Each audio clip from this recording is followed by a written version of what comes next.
Hello! Yeah, just loading up. I had set a pre-planned flight route, but the game didn't want to accept it. It didn't want to accept that the plane was actually running, and I know I've done that before, so I know that it just malfunctions. So here we are. Welcome back to Tailstrike Air, and we are currently in Mali. So we're gonna go through the checklist and set up the plane. Hello, Rod. Nice of you to drop by. Let's see here now. Crash lever up. Source battery. Battery. Come on. Yes, one. Yep. The ice system lights. Yeah, I know they work. Fuel on board. Do we have fuel? We have fuel. Nice. There's something weird with it.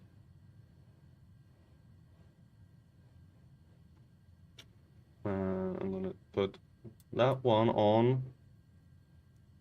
And then engine start, ignition. It's set on auto, auxiliary boost pump on.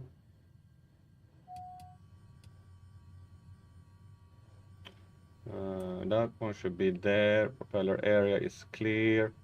Throttle set to low. Is the brakes on? The brakes are on. Okay, let's. I think that's the one. Yeah, that's good. Okay, start the engine. And as usual, it takes quite a while for the engine to start. Come on.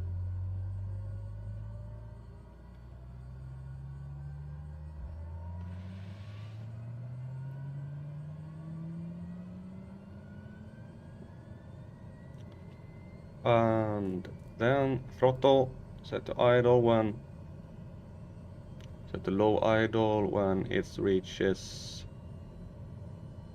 NG 13. What are you complaining about? Stall no heat pillagers. I know I have. Boing boing boing. Drop the ice. Airframe the ice. I put down those as well.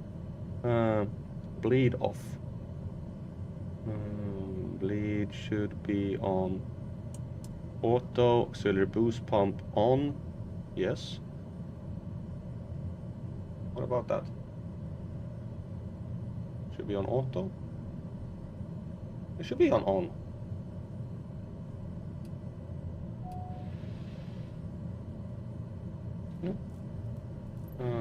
After auxiliary boost pumps to auto after start. Yep. Oil pressure temp. Never remember where that one is. There it is. It's okay. And fuel selection auto. Yes. And AP trims. Which one is that? AP trims should be on. Generator should be on main. It is. Bleed, auto, or max diff. Yep. Then before taxi, inert sept on. Do we have that?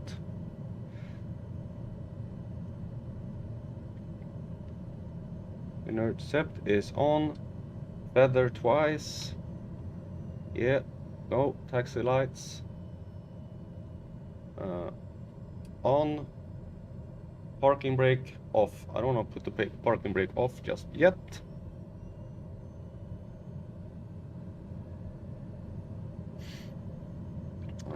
We are gonna contact the tower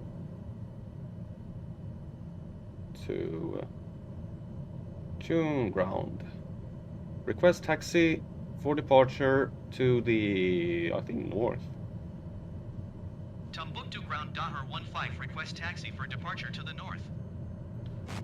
Daher 15, Timbuktu Ground Airport is currently IFR. Request denied. What?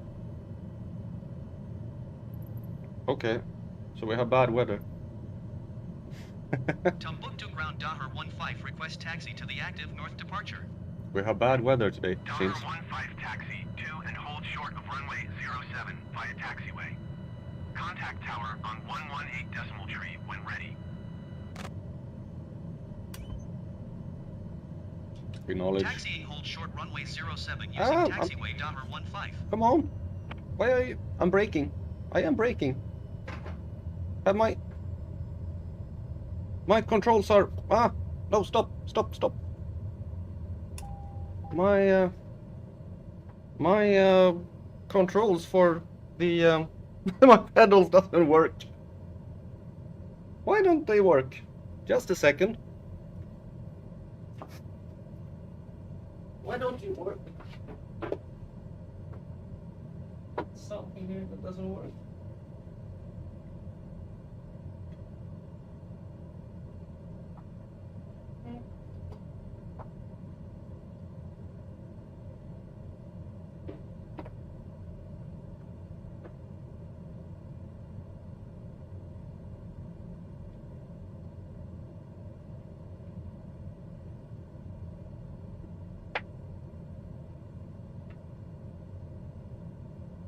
Oh yeah.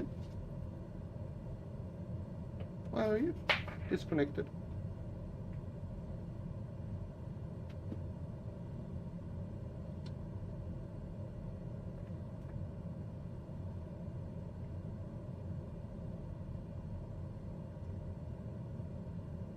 Sorry about that. It seems like my flight controls were disconnected for some reason.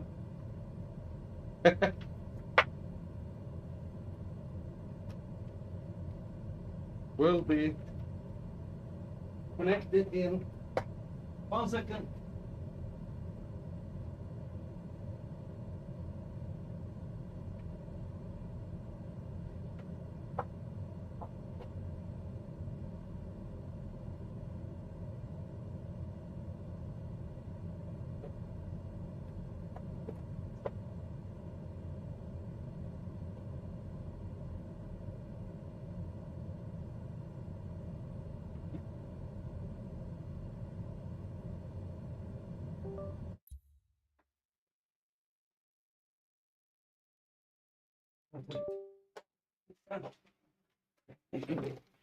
Connected up here.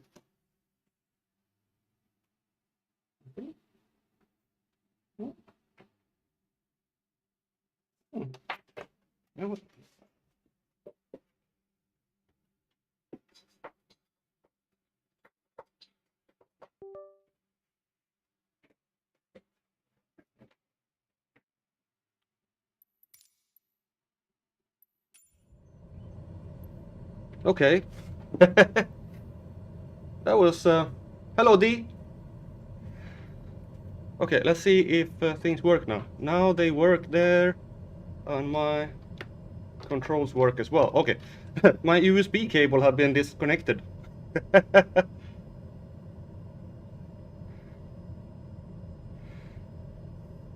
Yeah, the cats. Yep, blame them. Okay. We definitely blame the cats. Yeah, I usually have them in as well. I don't know why they was out. Cats walk on the keyboard. Yeah, they always walk on the keyboard. Okay, now we can do this and see where we're going. We're going over there. Well, yeah, I understand that you are about to go to bed, D. But nice of you, nice two of you to drop by. Thank you. Okay, now we're going in the right direction.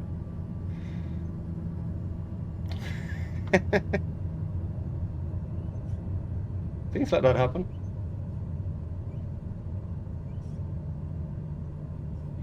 And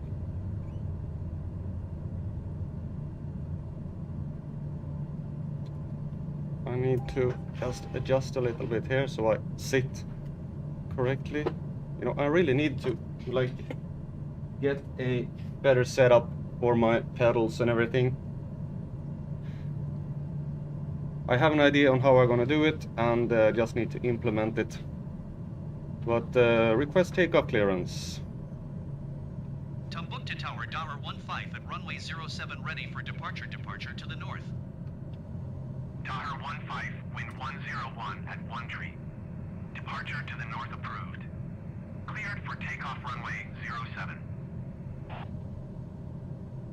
And I need a button for the parking brake as well, if I can find one. Acknowledge, but... Cleared for takeoff runway 07 Daher Okay, 15. our... we have not yet gotten that one. I hope I have the flight plan. I know I can find the flight plan here now.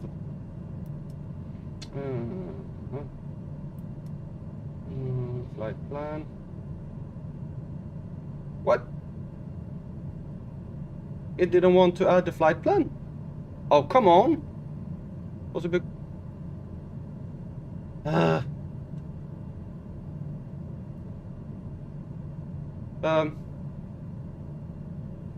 Yeah, as I said, the game is currently not on my cooperating with me. I need to add some stuff here. But this plane is much easier to do with than other planes. T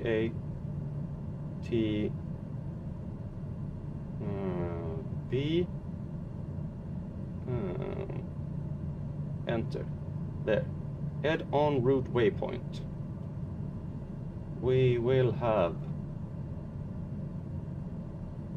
I think it's this one. Desolate, yeah. Sorry about doing this now. I thought I had done it, but apparently Microsoft forgot it. There, and then add on route waypoint. It's not that one. It's... Is it this one? Come on. I can not. No. Where is it?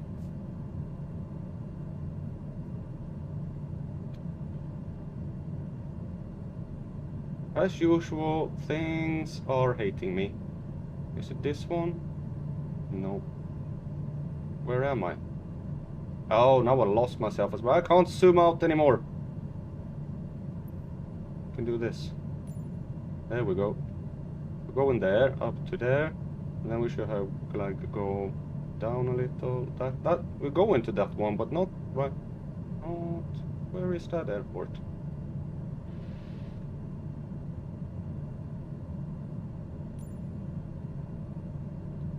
Things are hating me right now. Desolate. There's that one. This one airport that I'm going to, it's not here. What?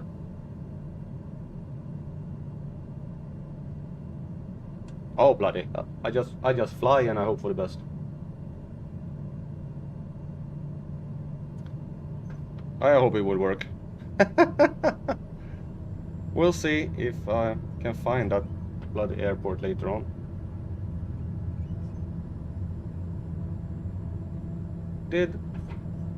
No, can I please stop? Thank you. Alright, we head for Thessalit, and on the way there I'm gonna see if I can find the point for our next one.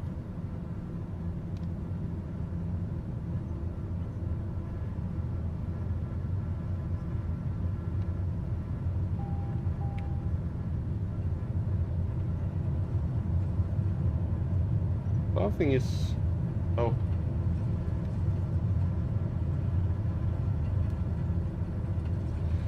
Yeah, ever the optimist. If things can go wrong, they will go wrong, and most definitely will go wrong.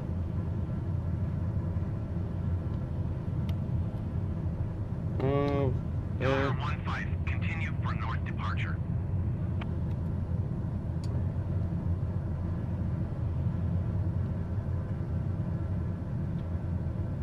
All of things now. Timbuktu Tower Dahmer 15, continue for north departure.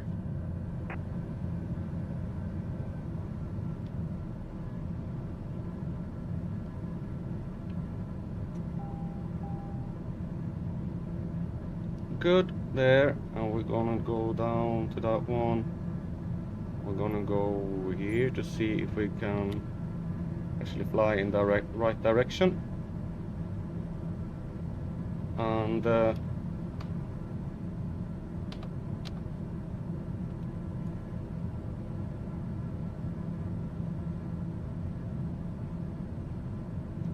why do you want to fly that straight that way?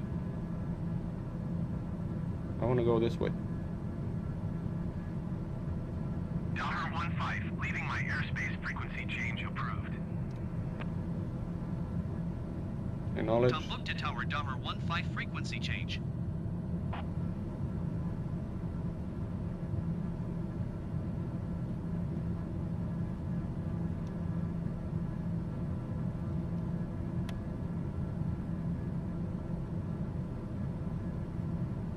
Yeah, the weather is a little bit foggy today. Well, Ron, we are leaving Timbuktu in Mali, heading for the northern part of Mali, and as you can see there, the town of Tessalit.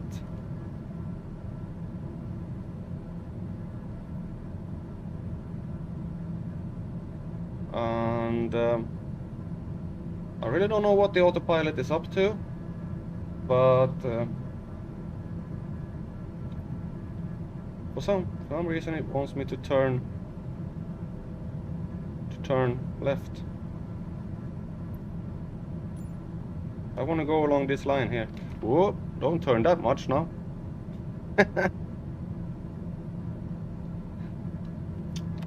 As usual, Microsoft Flight Simulator is messing with me. Yeah, we'll see the town of Timbuktu down here. Okay, now it seems to be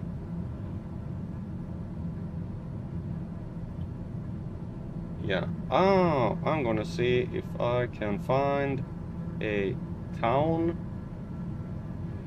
Are you flying correctly now? I think you are. It is.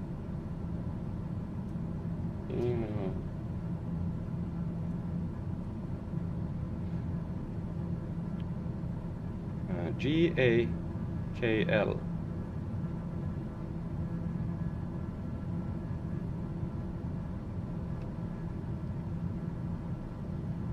Head on route waypoint GAKL,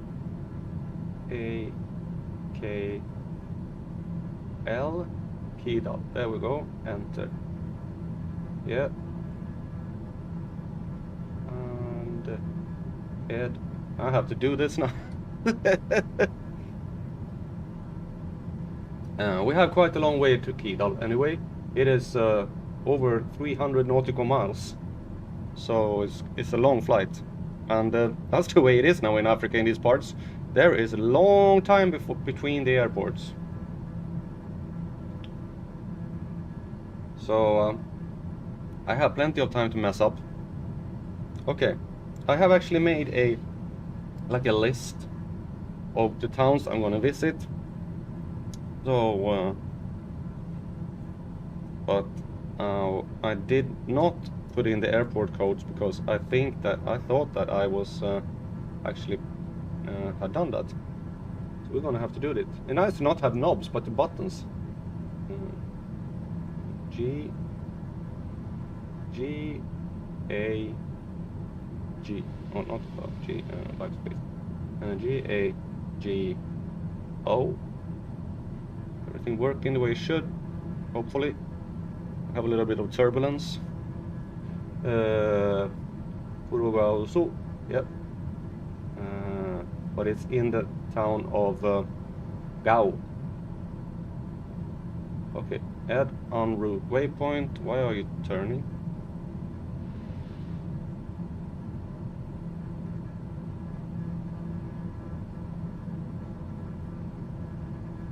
You're making me a little bit nervous here, you know, the plane. Next one is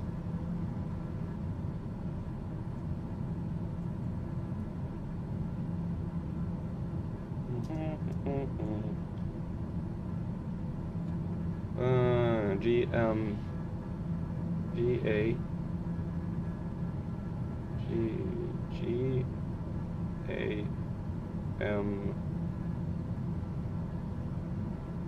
GAMB. Enter. This one should now have like waypoints. Yeah, look at this. It's working. This one is, I love this one. Compared to everything else, this one is brilliant. Add on route waypoint. Next one is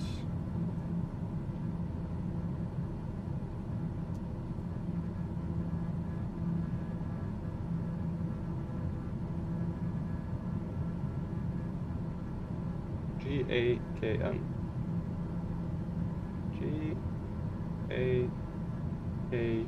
GAKN. Enter. On route waypoint.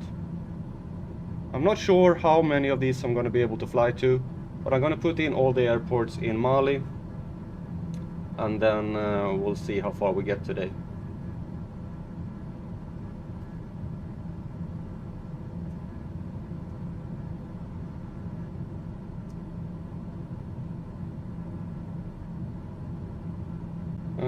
GABS.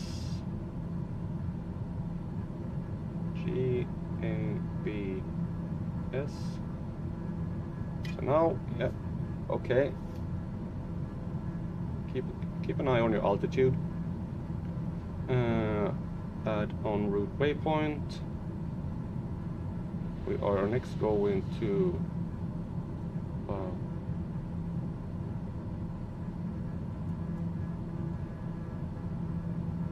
come on.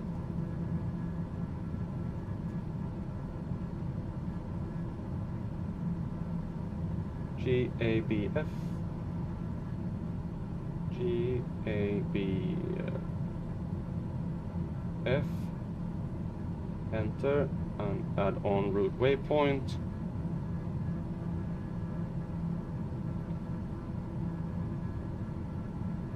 Waypoint identify lookup.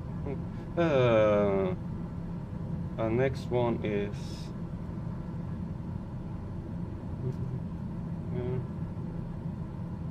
port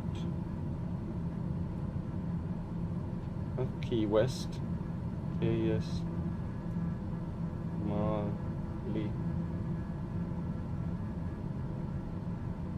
There we have it. GAKD. GAKD. Doug. Enter. Add on route. There again. Oh, that's it. Okay, that was that. Back. Done. Yeah. We now have our destination here.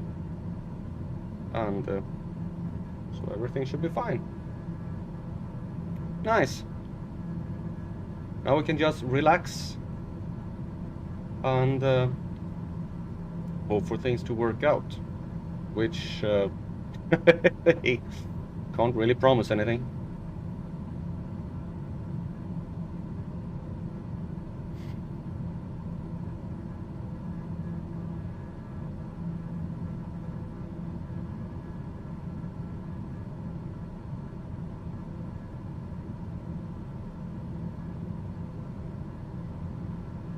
No promises can be made for things to work out, but we'll try our best.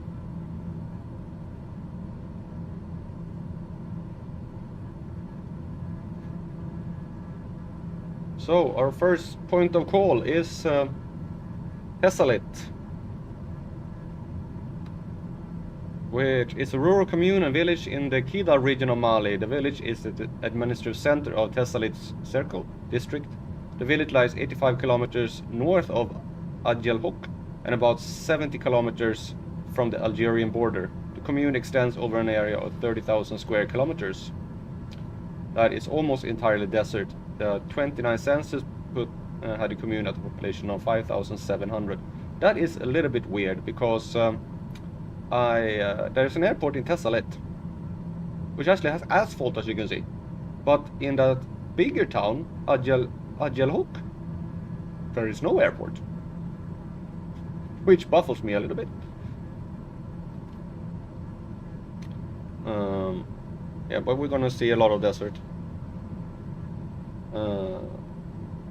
Tessalit is an oasis in the Sahara Desert and a stop for trans-Saharan travelers.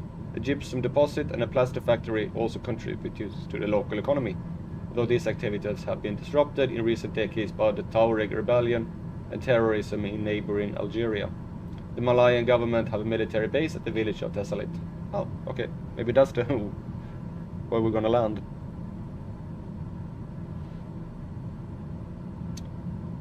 When Tuareg rebels defeated Malian government forces to take the village in 2012, attempts by the Malian Air Force using Ukrainian mercenaries were unable to prevent the defeat.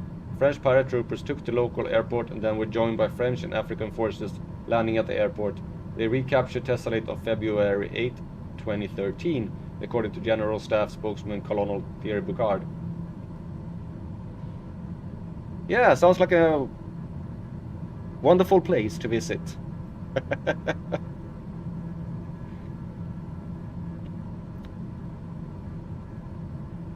We are in some pretty hostile countries here. I don't think that these are places that you would like to go to for real, which is then fun that you can actually go to in Microsoft Flight Simulator.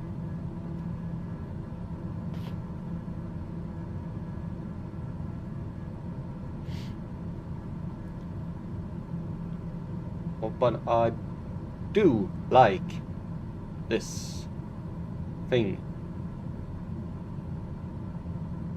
Yeah, I really like it. The fact that I can now put in active flight plans really easy and things.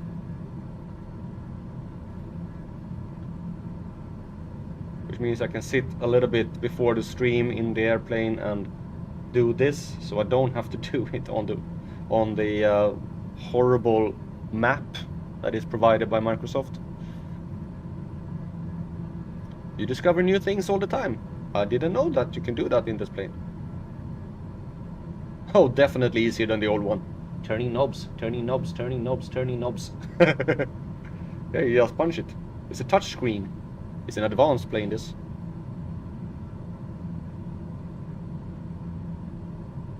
Yeah, it says ET of 1 hour, but I'm pretty sure as we are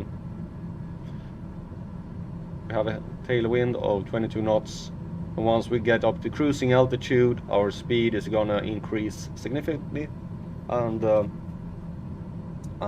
reckon we'll be there in about half an hour, maybe.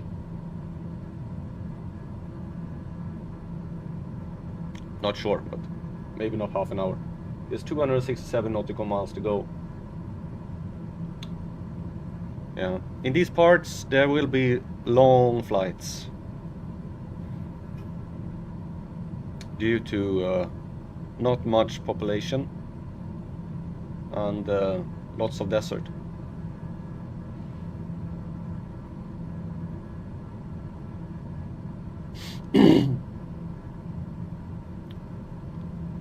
Which is like, what am I gonna talk about with flying for an hour? I have to be entertaining.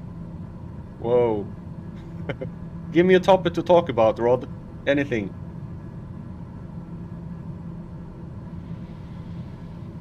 Ask questions. Hey, you're cleaning the kitchen. You keep. Oh, that's good. Yeah, I have my new computer sitting in the hallway. I am gonna start with it the coming days here now. So after this one, the next stream will be on Sunday. Mostly due to I'm having my daughter on Friday, and I don't stream when she's here because she doesn't like it, and I need the day off.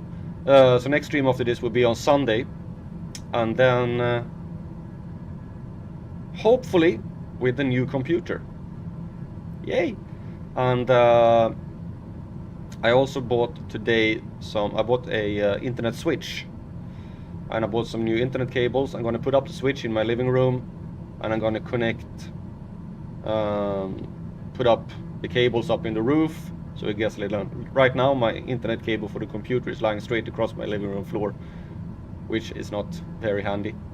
So I'm gonna put that up in the roof, make it a little bit tidier, and I'm also gonna connect my daughter's computer and my TV with cable so that I get good internet in all of those. Sure, that wireless internet is decently good, but comparing maybe 150 gigabytes per second to 800-900, that's a pretty significant difference. So and what else did I do? Yeah, so it's gonna take a while to set up the new computer, install everything on it, get it to work. That's gonna be a hassle, but it'll be nice when it works. Mostly because that new computer is promised to be much more silent than the one I have now. You can't hear it. At least I don't think you can hear it. Yeah, wired is always preferable. I don't think you can hear it, but the computer I have now is like the fans. They like go up really high, really loud. Right now. So and the new one is water cooled. Both the processor and the graphic card is water cooled, and that computer is about as good as of a computer as you can buy right now. Don't ask me what I spent on it because it was a lot, and but I hopefully will be very satisfied with it. But it will take a while to set up, and I need to reinstall all my games and everything on it.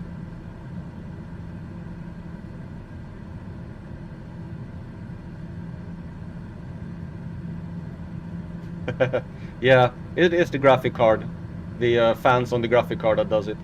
But the new one that I am gonna have is, as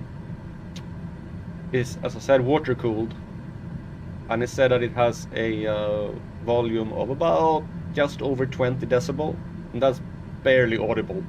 So if it's like that, oh, I'm happy.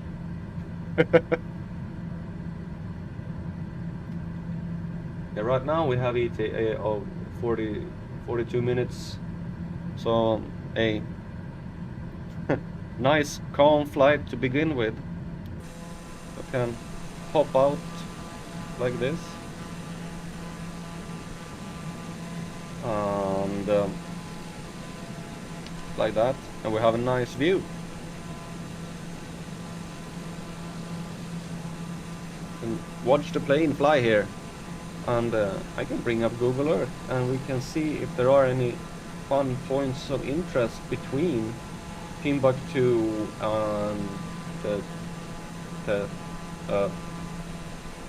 never mind. Fun point of interest. There is a desert.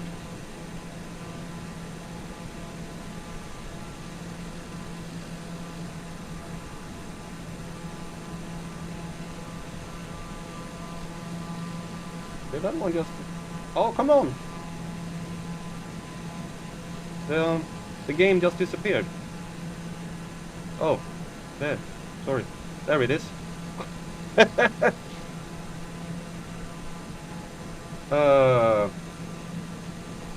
we go. Yeah, we have a desert between us. But we have this bigger town that is at Aguelhook, which, well, it said that was a bigger town, but it's not really. It's just also very small. There really isn't anything here at all.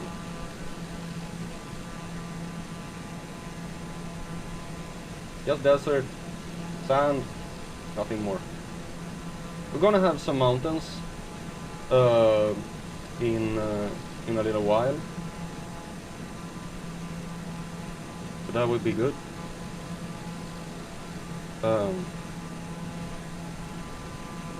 Actually, Tessalit here is like lying in a valley. It looks like it has some mountains. Would be a nice change to what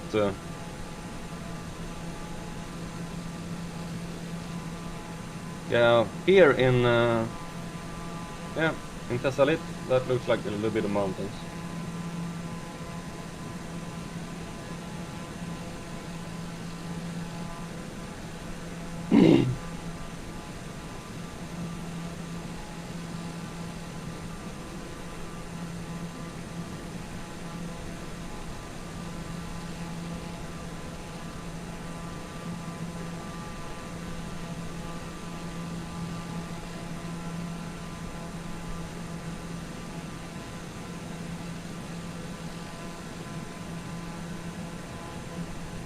Other than that, not much going on here. Desert, desert, desert. We have what looks like, yeah, this is the river going here, the Niger River, which I find quite out. I think I mentioned it in the last stream. It is it's named after the country of Niger, but it actually then the river flows through Guinea, Mali, Niger, and Nigeria, and the shortest part is in Guinea, and the second shorter part is in Niger, and the longest part is actually in Mali. So should be called the Mali River. I don't know why it's called the Niger. Maybe because it passes through both Niger and Nigeria at the end there. That's why it's called that. Well, they have their reasons. So see if we can find some information on that river. Niger River. The Niger River. The Niger River is the main river of the West Africa, extending about 4,180 kilometers or 2,600 miles.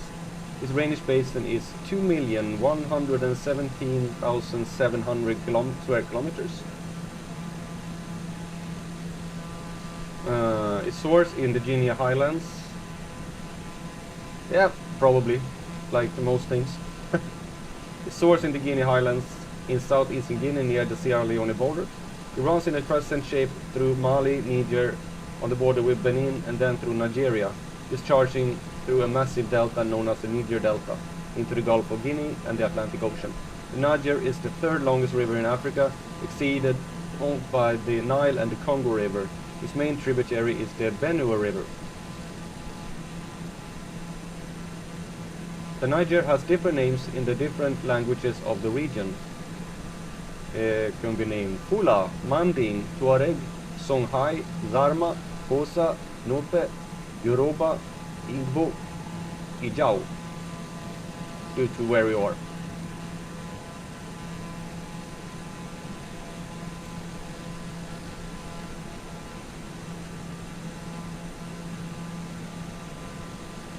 Yeah.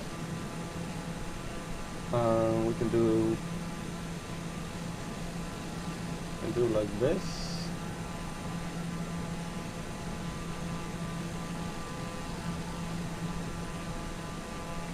Oh, that didn't work.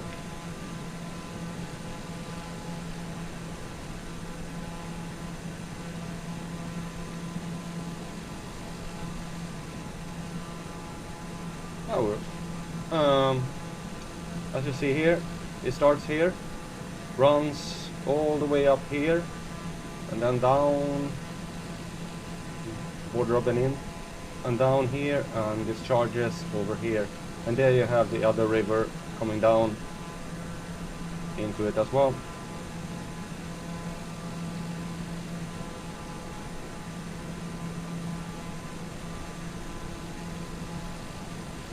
So, what? Okay. Let's pop inside to see how far we have to go. We have 200 nautical miles left, which can actually speed up a little bit. Full throttle. And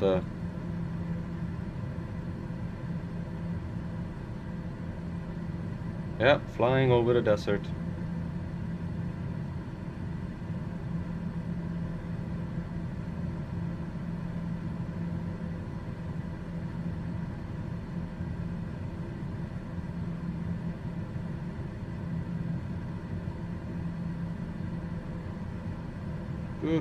Do.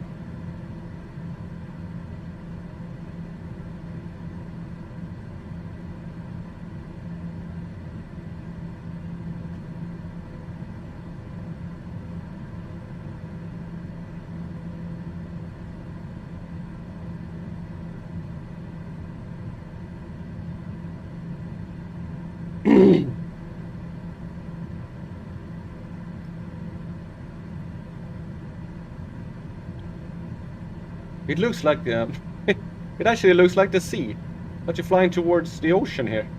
But it's just the sky that blends in with the desert, which is kind of a cool effect.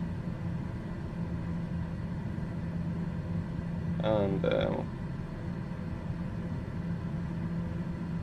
flying here at 27,000 feet, you can definitely see the curvature of the Earth.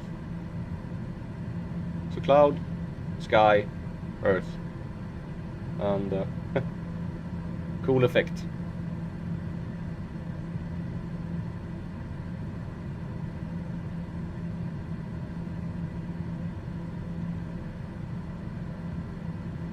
And welcome to the other person watching this, whoever you are. If you want to just lurk, that's okay. If you want to say hi, that's okay as well.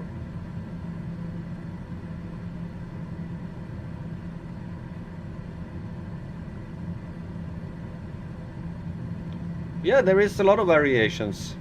You mostly think that the desert should be like complete just sand, but there are these small hills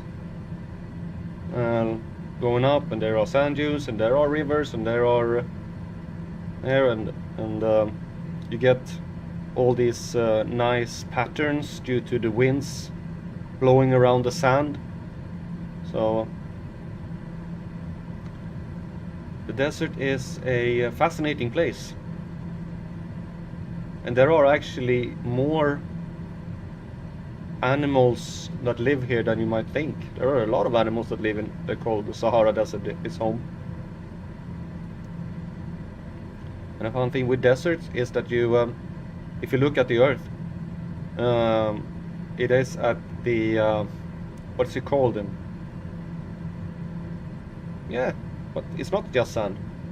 It is the I don't know what it's called this in English. The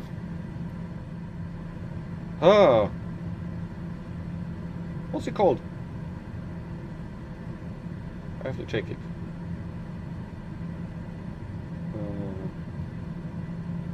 Just a second.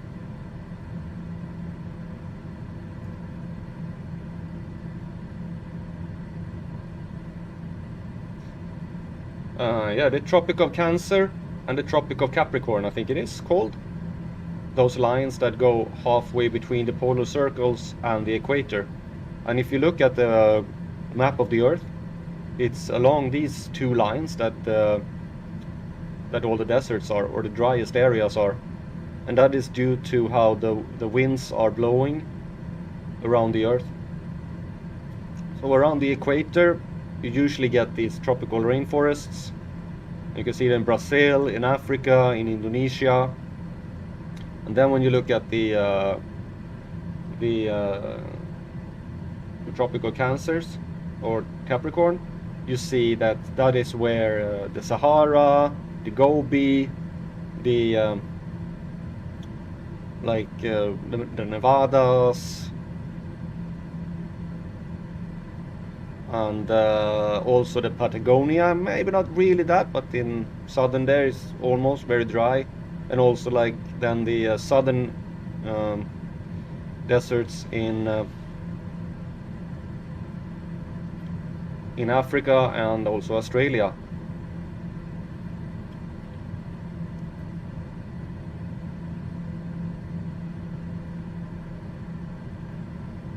Oh, I really need to fix that. There, I have a channel here on Discord that keeps I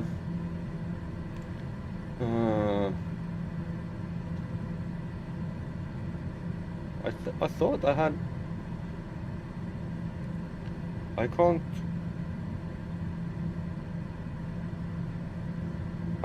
change that. What? I can't.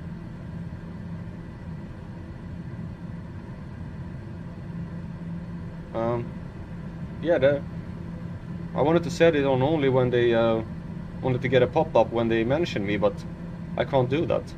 Apparently they like have set something special to that one.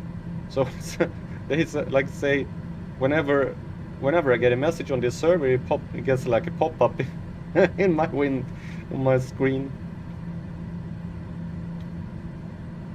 Yeah, I had to set the game or the simulator to windowed, because then I can go out into the other windows without it flashing like that. If I have it on full screen, there's something that does it, and it keeps like flashing black all the time, which is very annoying.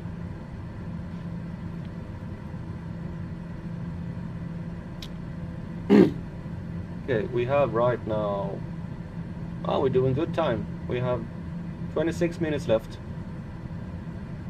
And according to my counter here, there are 5 people watching. Hello to everybody. Even though I maybe not want to say hello, but welcome to the stream. Very happy to have this many people. One just left. Come back. Well, anyway. Yeah, I'm not a very big channel, and I'm mostly doing this for fun. But for you, if anybody of you who are watching right now haven't watched before, I can do a little history. I have set out to fly to every single country in the world. Yeah, everything Microsoft does is annoying. But it's not just Microsoft. It has something to do with how the screens work. So it's practically every game. Well, what I set out to do is fly to every single country in the world, fly around those countries and look. Even though some parts of the countries may not be the most interesting to look at, we still have some nice views here of the clouds and the sky and the desert. I started in Sweden, and then flew through Sweden up to Norway, down to Denmark, Germany, the Benelux countries, over to the UK, up to Iceland, down to Ireland, into France, Spain, Portugal, Morocco, or Portugal over to the Azores, which is part of the Portugal, and then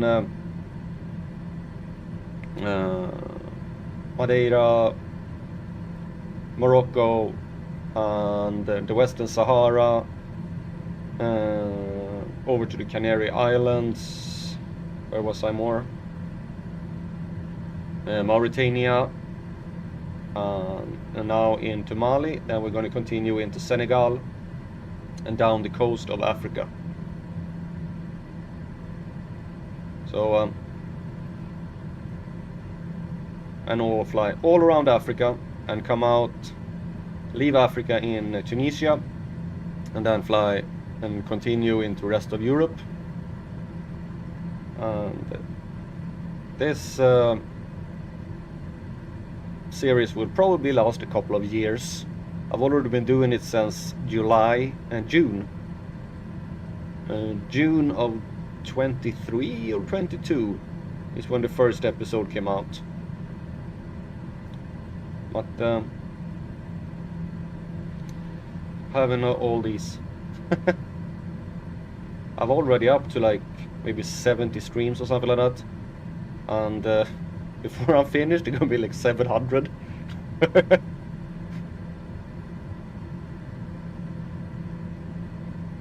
Well, for you who have just dropped in right now, we are flying towards Tessalit in northern Mali, and I can just say again, here is a rural commune and village of the Kidal region of Mali.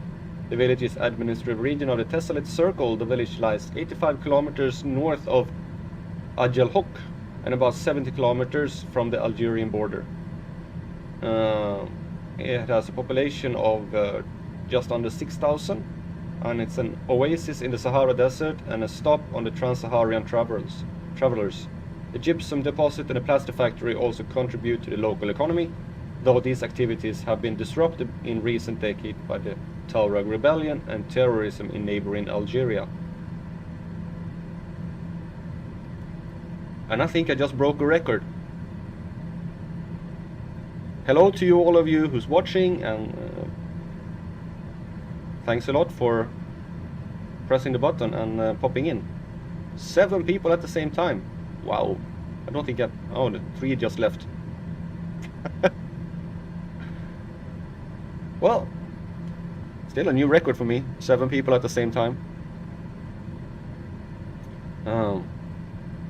Yeah, so we have 130 nautical miles left, 22 minutes.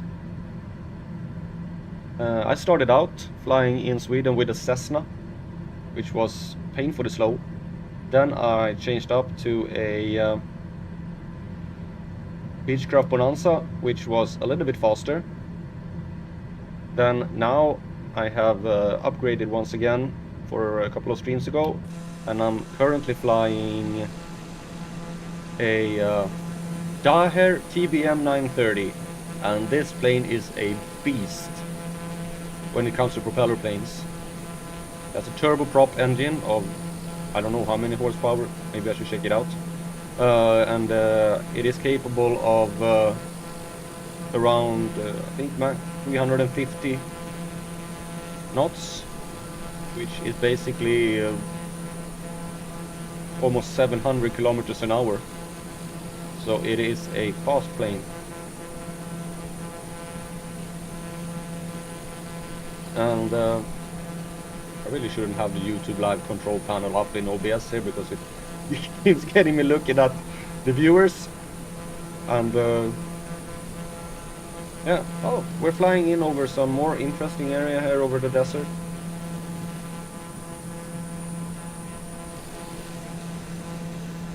If a desert can be interested.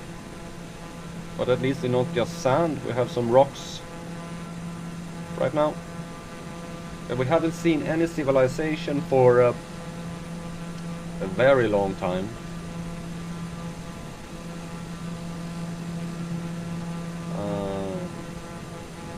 I'm gonna see here, how far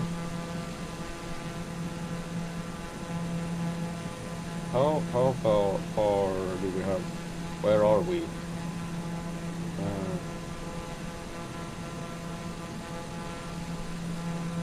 We should soon pass near the very tiny commune of Timbuktu. We should pronounce all the in French, because Mali is an old French colony. Timbuktu, but I doubt we'll see anything because it says Timbuktu on Google Maps, but there is nothing there. So I'm not sure if Google Maps either set out a something or they can't, or it's something that they won't show. Yeah. But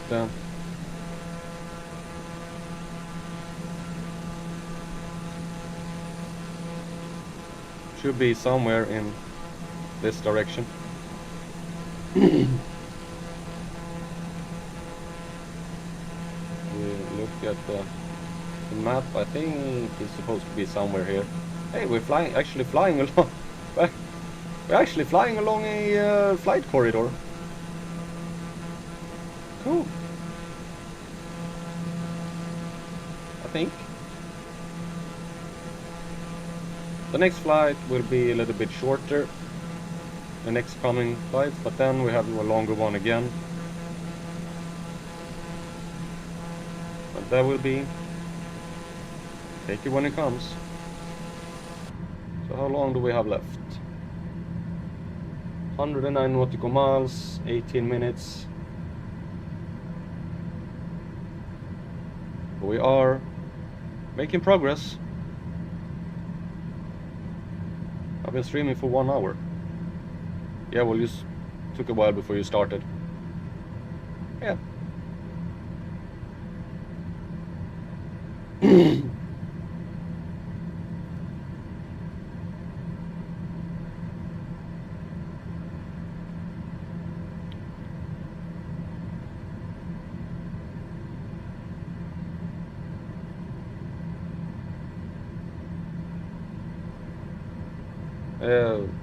What else is going on? Yeah, I had a contractor visiting for a couple of days ago, looking at this. I'm waiting for him to leave me a quote for my bathroom and upgrade that. My bathroom hasn't been done anything since this house was built in 1986, so it's really time for doing something new, and I'm probably going to drive the contractor completely crazy with my very specific demands on how I want it. And I also have some plans to see if I can build a new computer table, because it's getting pretty crowded on it with 3 screens. And I also have a vision in my head on how I want it, but that vision, I don't know if I can ever complete it. I'm pretty good at envisioning things, like having a mental picture of how I want something, and also getting it like how, okay, I'm gonna do it like that and that and that and that, but then it needs the practical skill to actually do it, which is not as proficient. I have done some stuff.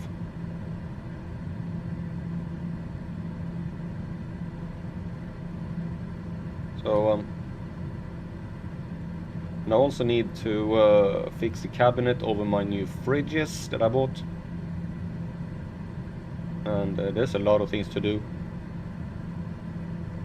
So why am I sitting streaming Flight Simulator when I have a lot of other things to do? Because I want to.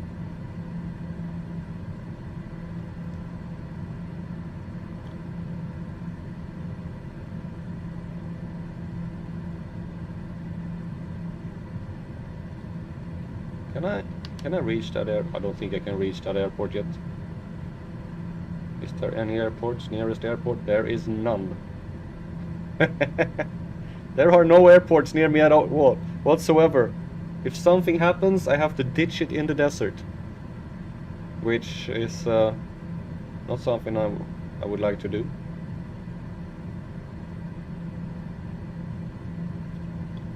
I think I actually can press these and say like, yeah, I want to go here and I want to go here. We're going here. I don't want to press anything here so I destroy anything. But I think there's a lot of things you can do with that one.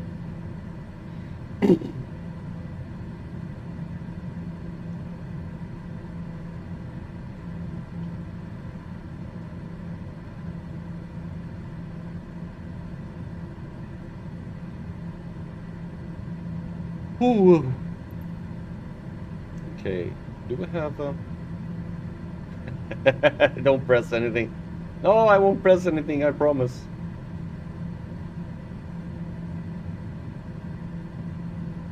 Tessalit has no tower. Let's just check here if this one is Kidal is very small. It's just a dirt strip, has no tower. This one in Gao. Oh, this one is bigger. It has a tower. Cool. We're gonna talk to them. I'm gonna hear a voice. And then we have. We're not gonna fly to that one, even though we could. But it's a little bit too close to this one, I think. And we're going to this one. It has a tower. Ooh. And then this one is really small, just a dirt strip, no tower. Then we're going into this one who should have a tower, because it's like the biggest airport in the country. And it does have, it even have a center. Ooh.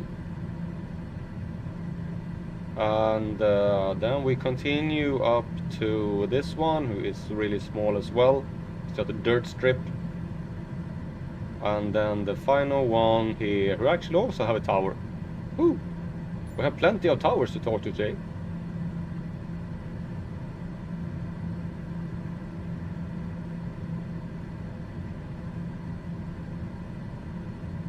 We're actually in proximity now, sort of. 74 nautical miles.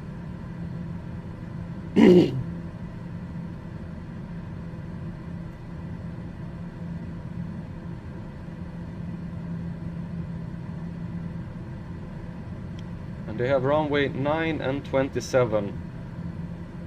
Currently the wind, I have a tailwind, but if things are the same as they were in the last stream, there will be a headwind when we go down further on. Like the winds are blowing like a circle, which is what they usually do in these parts of the world. On higher altitude they blow one direction, and lower altitude they blow another direction. Like the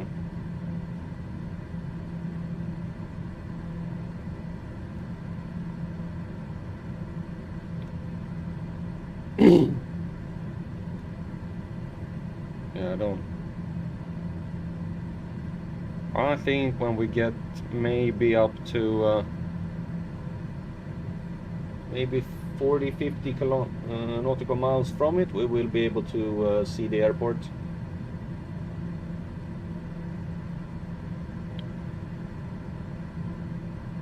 But here we have, they have like, it's like a big airport. It doesn't look that big on Google.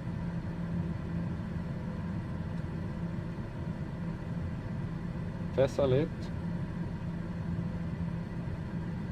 Oh, it actually does. It has like, it has 3 runways.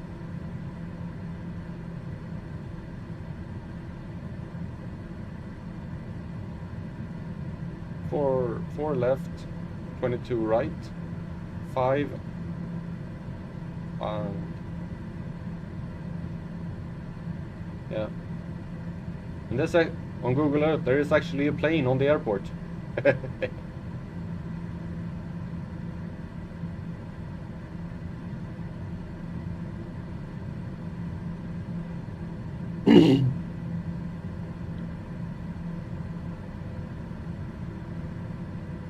So we're now Less than 60, or you... will you find anything? To Niamey Center. Niamey. In Niamey? Isn't Niamey like way off? Yeah, Niamey. Ooh, that's down in Niger. That's a long way away.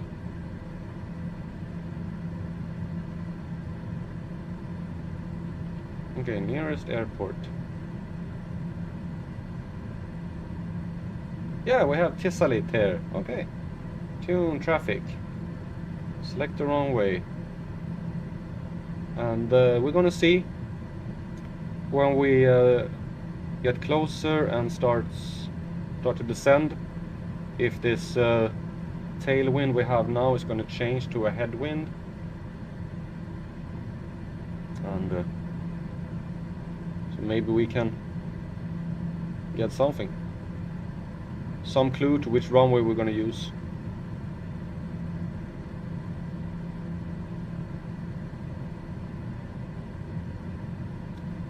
Actually pretty close now.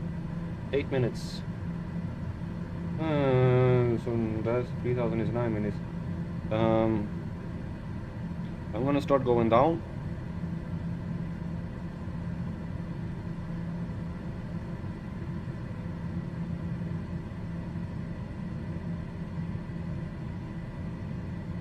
But that also means that the speed will progress.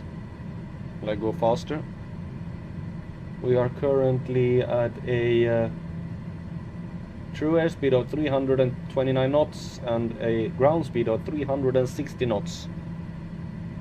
That is seriously fast for a propeller plane. That is actually around 700 kilometers an hour. Whoa! We are making some speed here.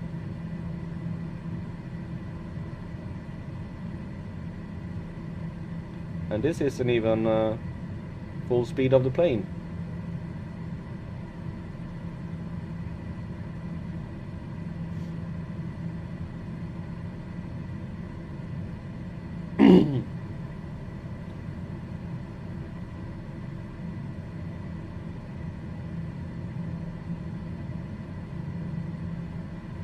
Seven minutes to go.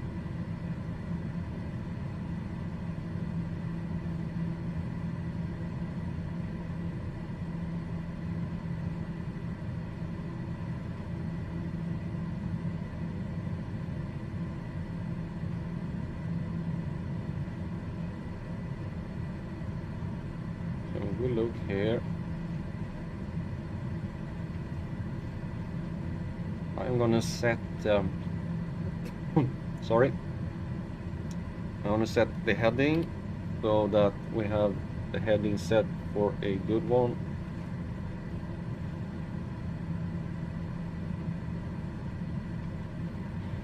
The runways here are 5, 15, 5, yeah. 4, 5 is practically straight in.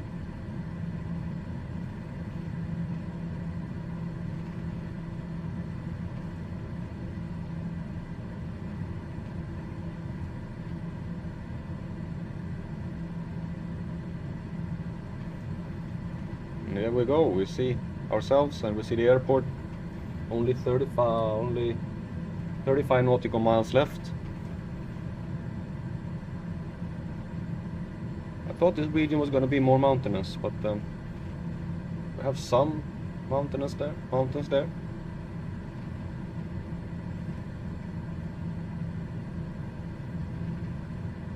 Some turbulence as well here now, which we're coming into this zone where the different, you can see here that the tailwind has gone down significantly,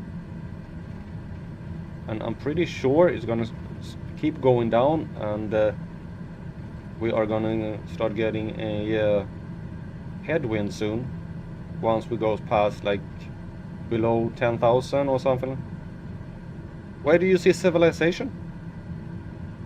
I don't see any civilization. I just see the desert. But maybe soon, somewhere, will be some civilization. On the land, at least.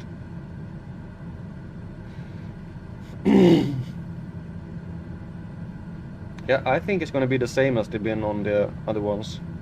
Once we get below like 7,000 feet or something like that, we're gonna get a headwind, or get a headwind instead.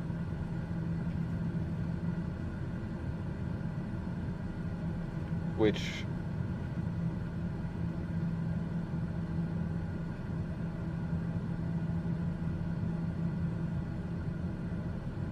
yeah. Somewhere in this desolate landscape there's an airport.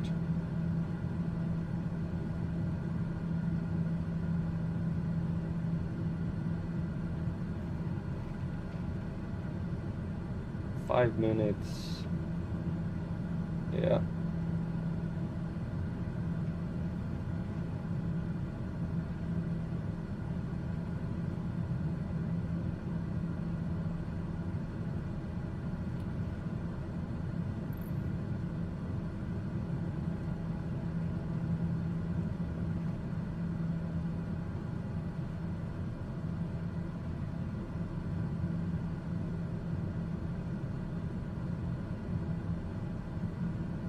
Yeah, it would be really nice when I get there, finally. But then, it's just turn around and fly over more desert to that direction. So, but hopefully they have something to drink and a meal. I don't know.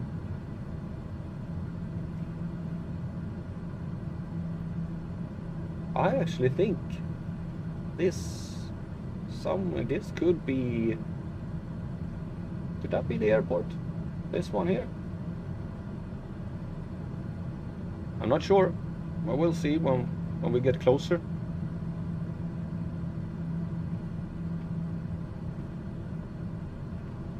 Or I need to go down faster.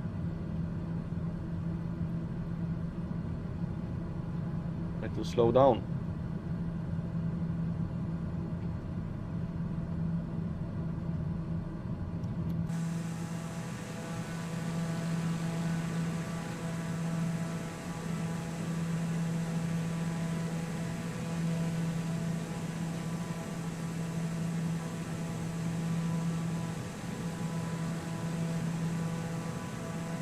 Just looking ahead here, trying to see if I can see anything that resembles anything.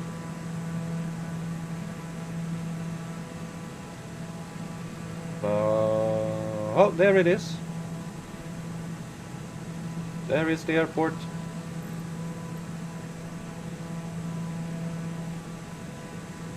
Cool.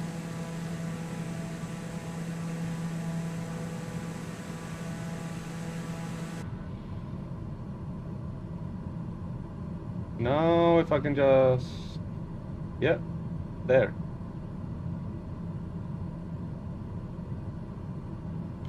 Airport located. There.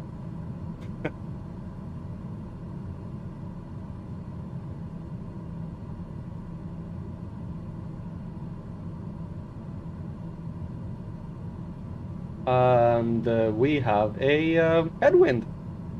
I was correct in my assumptions that on higher altitude we get the wind blowing into Africa, and on lower altitude is blowing out of Africa.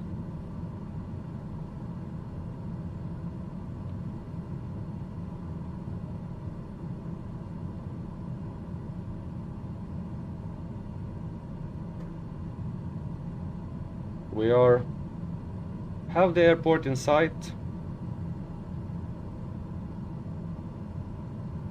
And I would really like to turn off that Discord notifications. I have to ask them who have the server how to do that, because I keep getting these notifications like, hello, they're having like a conversation on the server, and I keep getting them. Should tell them to watch my stream instead of talking on silly things.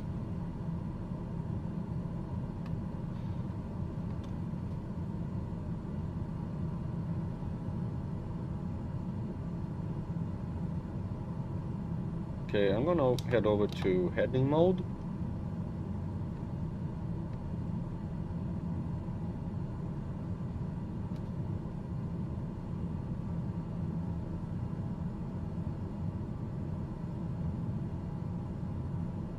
And there is the airport.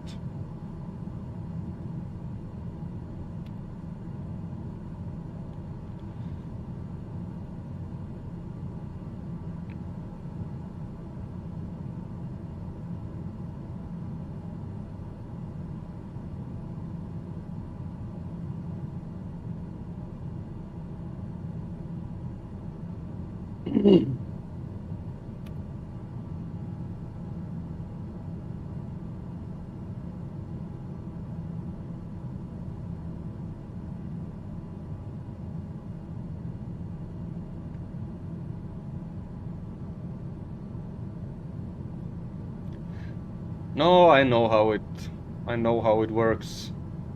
But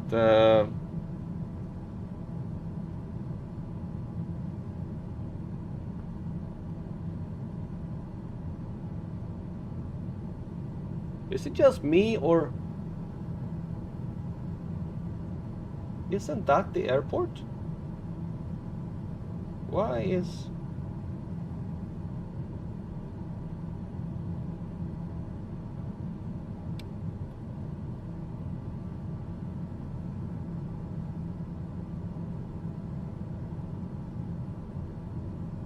Or am I completely wrong?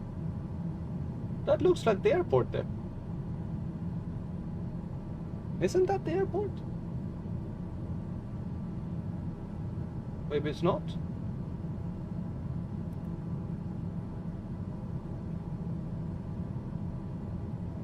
It says that the airport should be somewhere else.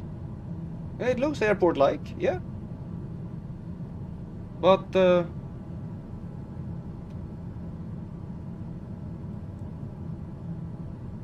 that's really not where it says here that the airport is. The airport... What?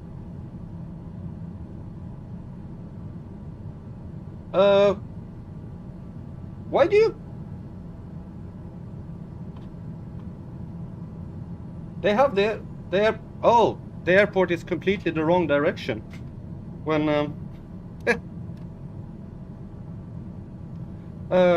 yeah, that is the airport. It's just, I think that this yeah, look, this one is completely in the wrong place. I was following this one instead of going there. All right. Blame Microsoft for not being able to put a marker for an airport in the place where the airport actually is. 500. So we're gonna have to go around here.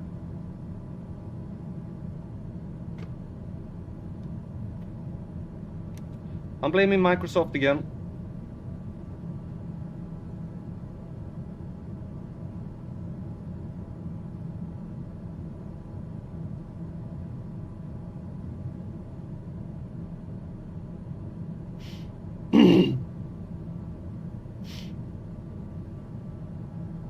Yeah, here is the airport, nice and clean. So I just have to go around.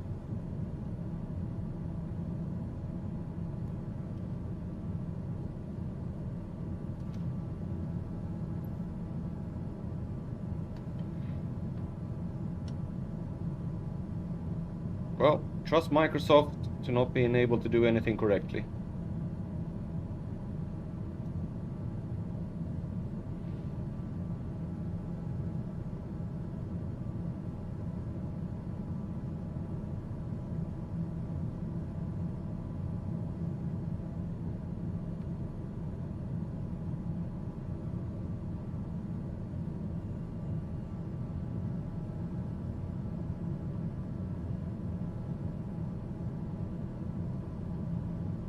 I have had it a little bit off before, but that one was took the record.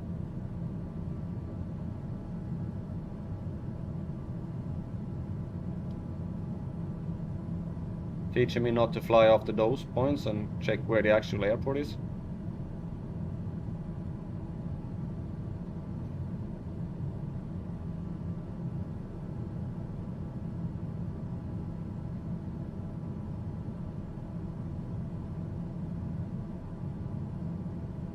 All right.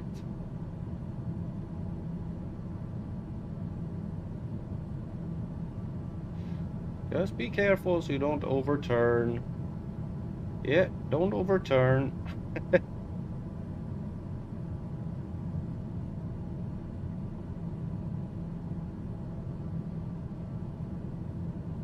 can still turn a little bit.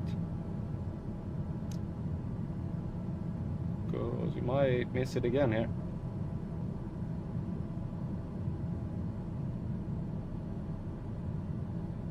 Whoa. You're gonna miss it again. Oh, come on.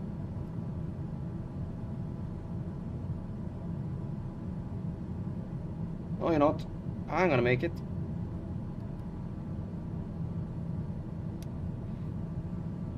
Okay. Flaps. Gears. Autopilot off.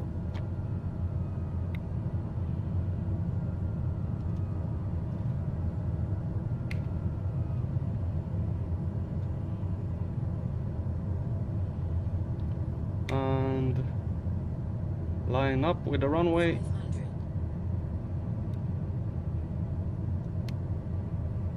Gears are down. Max flaps.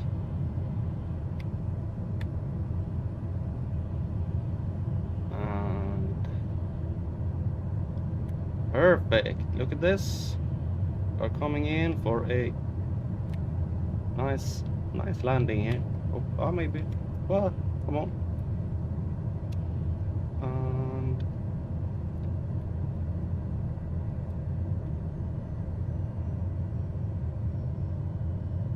come on, get down. There we go.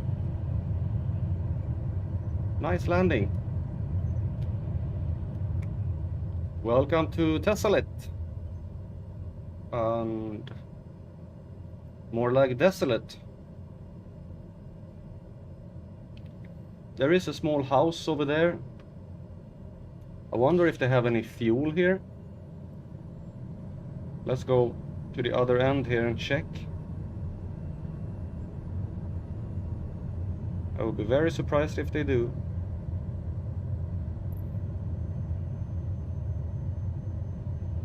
Yeah, I'm getting decently good at landing.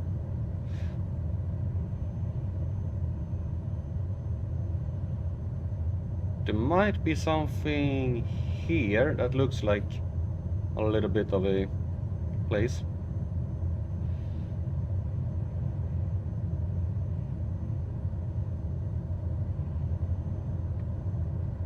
Or there.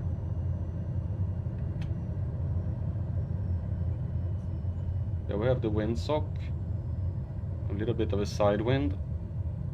I can feel it as well. There we have some machineries. Oh, that's for the other runway. Because I think I need fuel. Because I can guarantee you that the next airport doesn't have it. Oh, look at the side wind there. Can that one actually be correct? It didn't feel like that much side wind when I landed, but that one is blowing like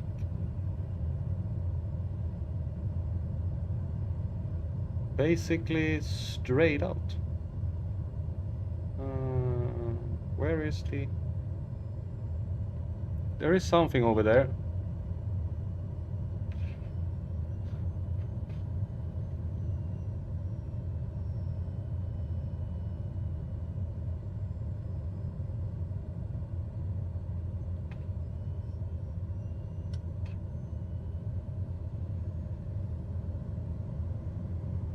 Yeah, there's even a plane.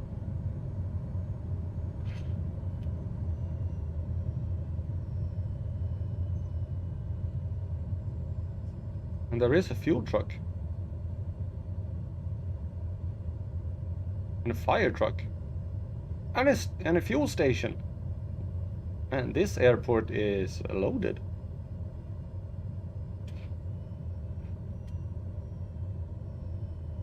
All right.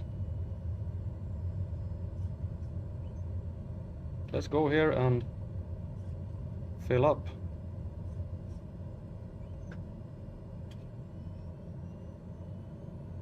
Can I get some fuel? All right.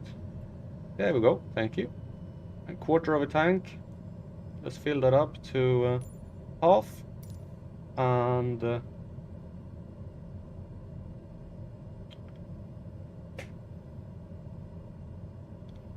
we're gonna announce taxi. Tesla traffic Dahar 15 is taxiing to runway 5.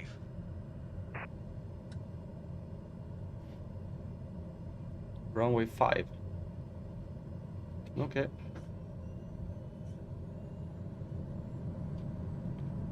Well, it worked.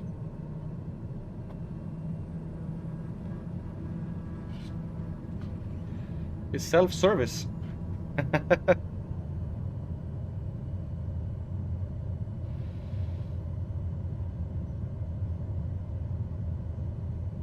Now we gotta taxi all the way to the start of the runway again here. Maybe not all the way, can take half. Plane can take off at pretty, you don't need to have all the runway to take off.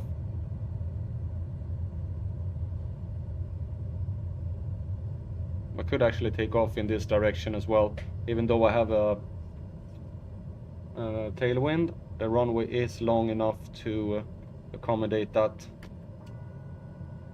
So let's see. The flaps are at that, and I'm gonna set the climb rate and the nav, and let's see if we can take off here. Woohoo! Even if I have a tailwind. Oh, come on.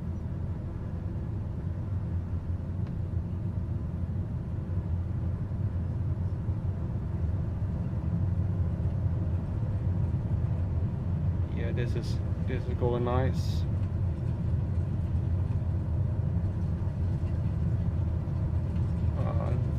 Oh, we're off. Woohoo!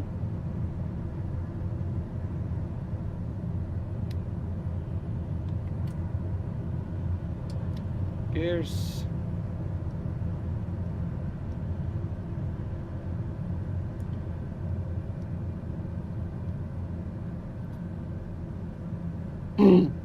Taking off from Tessalit with fuel in the tanks. We're heading now to our next stop.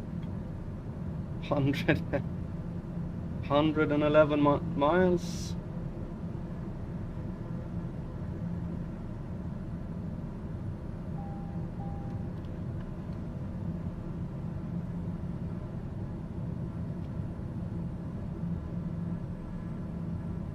Every flight here is very long.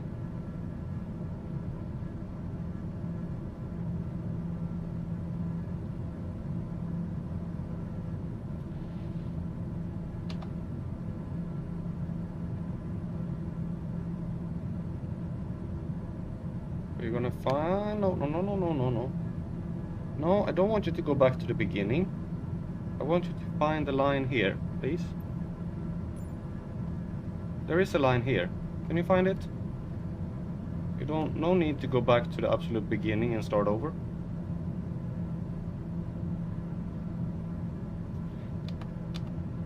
Can you find the line here, please? Without crashing the plane? Which it has a tendency to do sometimes. Like, you don't need to turn that sharply. There is absolutely no need to turn that sharply.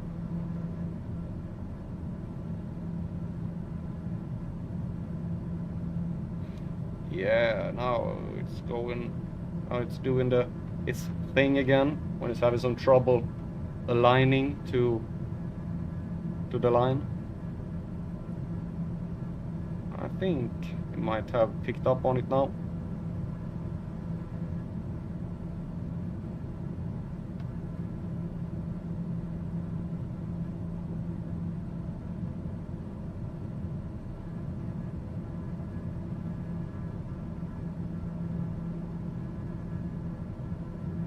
Yeah.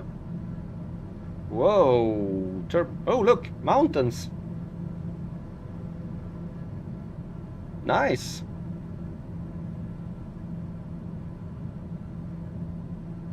Not just sand, but some mountains as well. That's nice.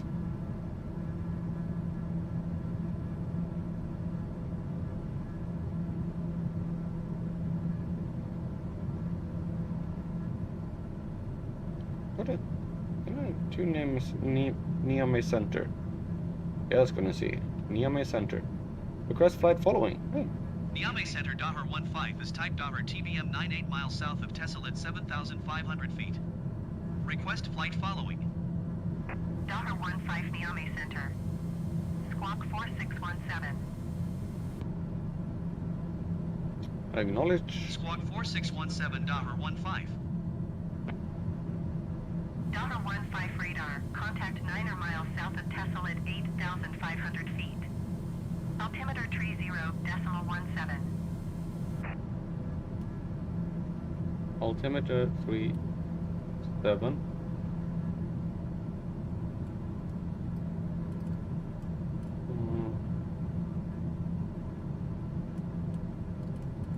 I know that it's somehow Dahar to... 15, did you copy? Yes, I copied. Roger Dahar 15. I know you're supposed to be able to set this, and I have done it. Altimeter setting, this is select altitude. I have set this one before. I don't know where it was I did that. I thought it was here. But apparently it doesn't want to.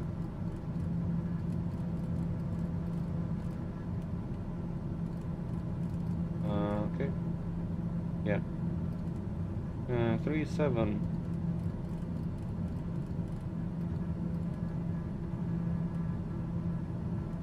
There. 37.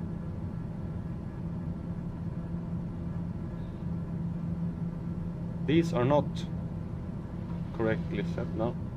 Because if I press this, that's gonna adjust to that one. Yeah. So it's not adjusting correctly. There should be somewhere to parametric. Ah, this is where I set this one. 30.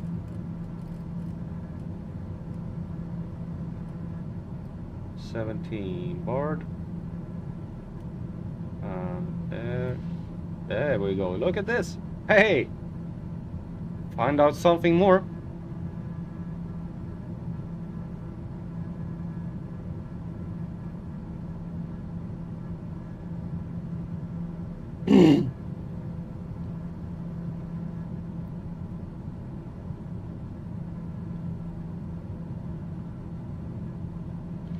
Hello, T-Bone! Nice to hear from you. And nice to hear that you're feeling a little bit better. Read your post there before. And I will find it really hard if they don't find that guy at fault. So I hope that you get both compensation for injuries and also full compensation for your car. That is really hope for that.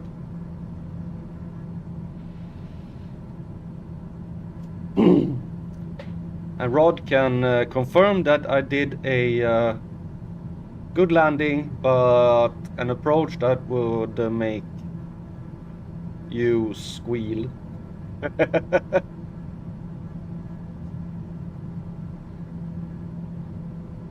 I do decent landings, but approaches are my Achilles heel.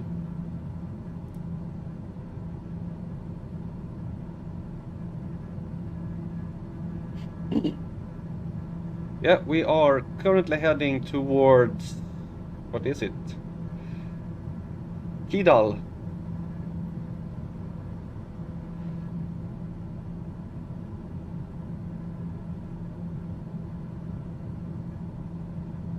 And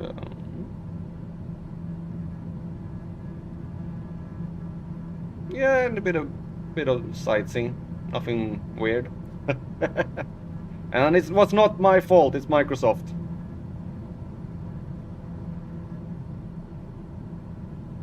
Oh, that. Yeah, they want to save on everything. They have their things to go by. Was actually that my father's car got stolen, and it actually got stolen like 2 weeks after he had had it for 30 years. So in 2017 it was stolen, and the insurance company offered him like 500 euros for it, but he managed to find numbers on how much the car was worth.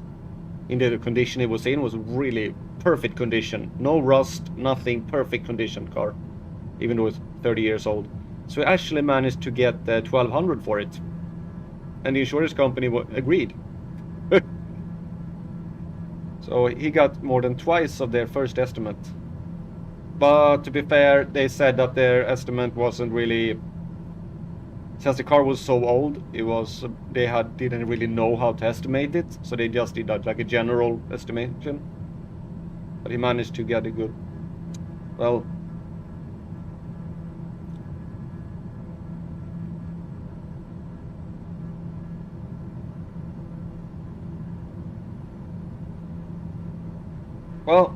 it's nice to know that you're feeling better.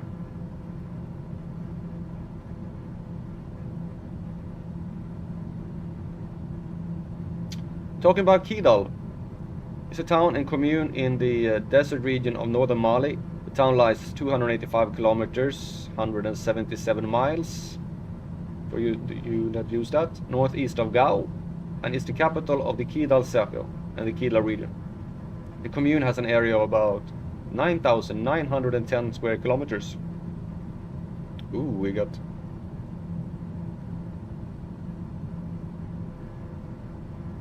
some turbulence up here. We got some side winds. And it's also where these Tuaregs and the Tuareg rebellion is highly active in these areas. It has a population of just over 11,000 in, 11,000 in 1998 and almost 26,000 in 2009. And with that population growth, probably should be even more now. Oh, yeah. I don't know. It doesn't sound very nice.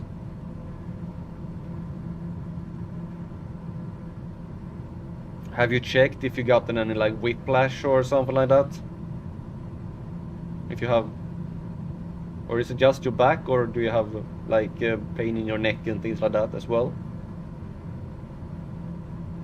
Because, but whiplash is mostly when you hit from the back and you were hit from the side, right?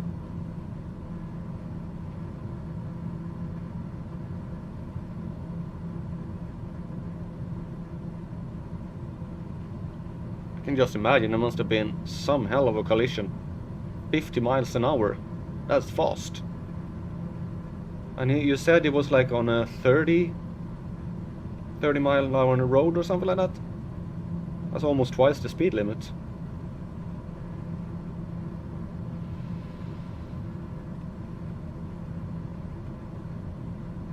I'm just wondering, was he drunk? That other driver?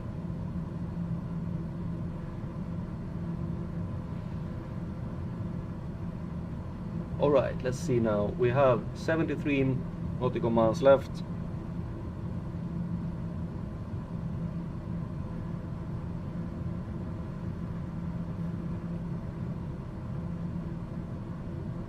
And hey, look, Rod. There's some greenery down there. We're talking about how the desert is just sand. But here we have both green and mountains. So not just sand.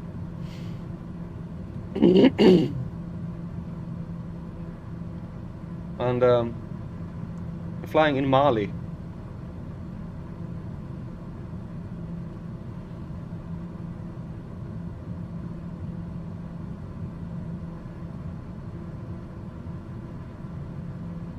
It can be like an oasis. There are places where like the groundwater seeps up through the ground.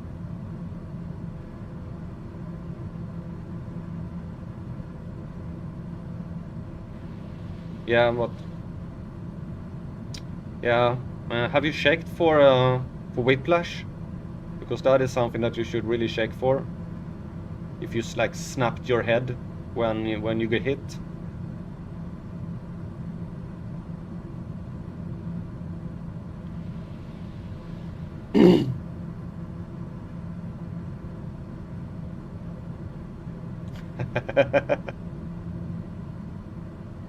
Yeah, you see that there looks like these, I don't know if it's roads, but you see there, over here there is some, there is some, looks like greenery, not sure.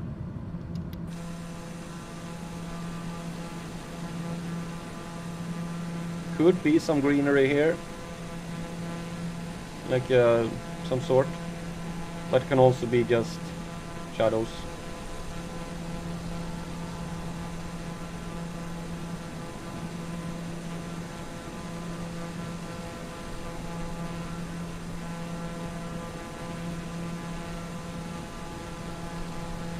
I think it's like a dried out riverbed. I don't know if that's water or if it's just very dark rock. Looks a little weird.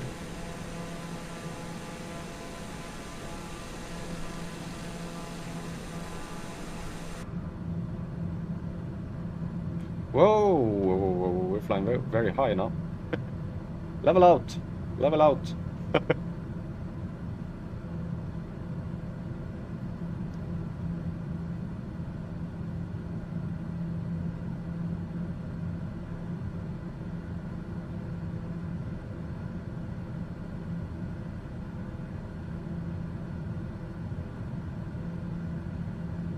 Yeah, that is. Were you hit? You were hit from the. Were you hit from the right? No, from the left. Did he come from the left or from the right? You were sitting on the right side of the car. So did he come from the left?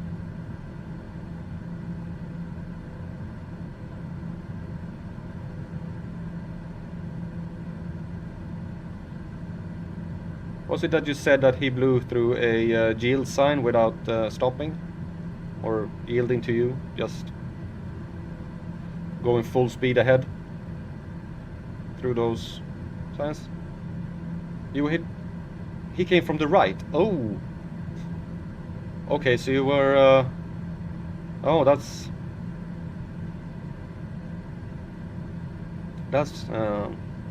worse when you get hit from on the side where you're sitting. I hit the driver's side, yeah. That's always like, come from the right, hit the driver's side. And in my mind, they're like, no, I didn't. I'm sitting on the left. But then I have to realize that in the UK, you sit on the wrong side of the car. Sorry.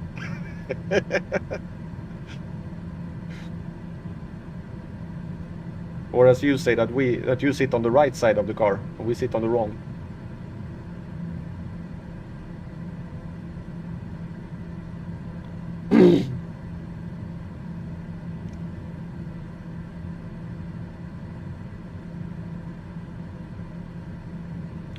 Okay. 51 nautical miles, 10 minutes.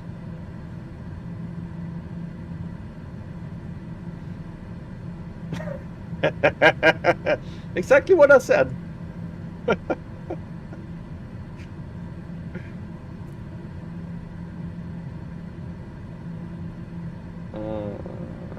How are the... And this is like, I really don't know where the actual runway is here because you can't see it. So let's bring up... I'm gonna look at Google here. Kidal is there. Where is the runway? Where is the airport? That the That's the airport. Okay. 9 and 27.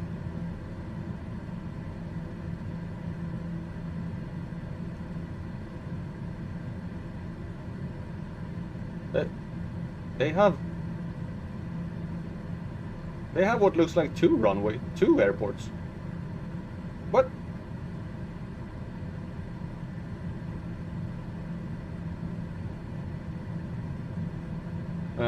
Doesn't this look like two airports? One here and one here.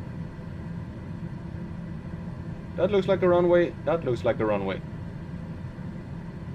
And I think, is this really a runway?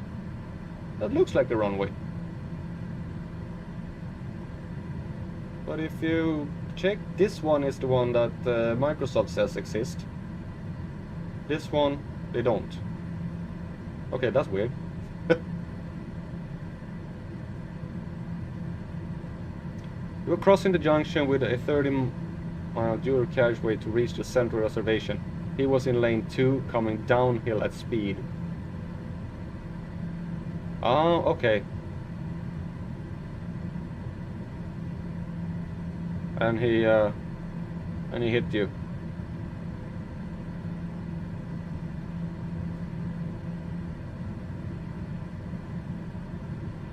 Maybe.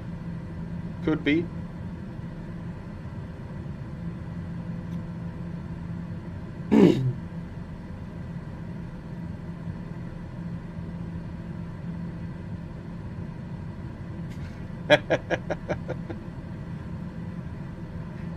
You just keep complaining.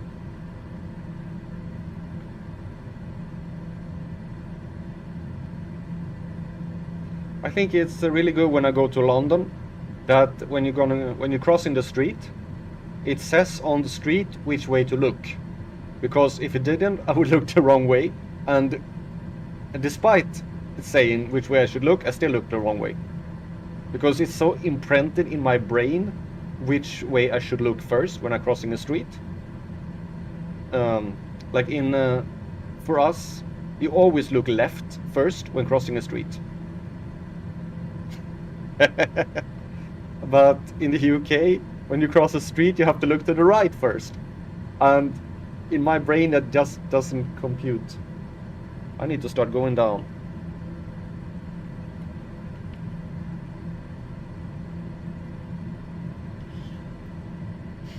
So, there is just something wrong when looking to the left first. I think I would have a real hard time driving in the UK. If I can ask this, I really haven't gotten an answer to it. When you drive and you come up to a yeah, it's the opposite. When you come to a unprotected intersection, which one has the right of way? Is it the one coming from the left or the one coming from the right? Which car has the right of way?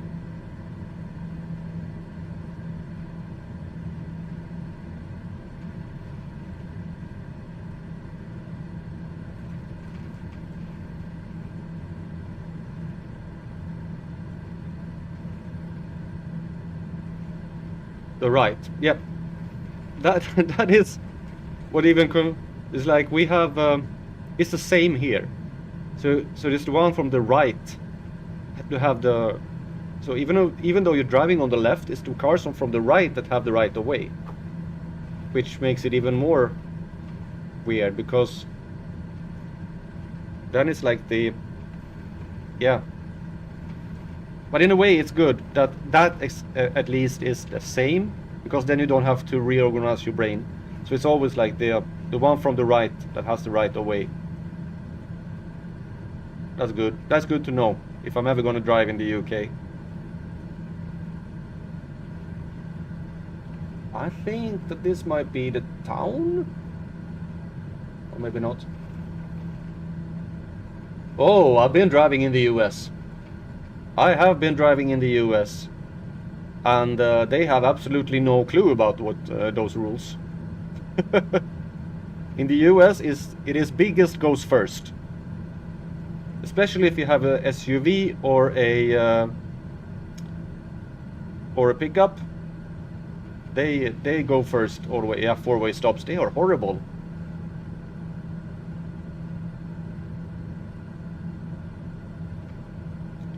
I saw a really fun video on YouTube about four-way stops, and it's like, it was arranged, but there were like 4 cars coming up to the stop at exactly the same time from all different directions, and none of them, well, first like you see them like all 4 cars driving, and then all 4 stops because the other one is driving, and then like no, they're just standing there looking at each other, and none of them drive because it's like they all have to wait for each other.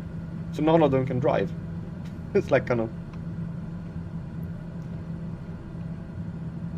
Yeah, the 4-way stop, it's really so silly.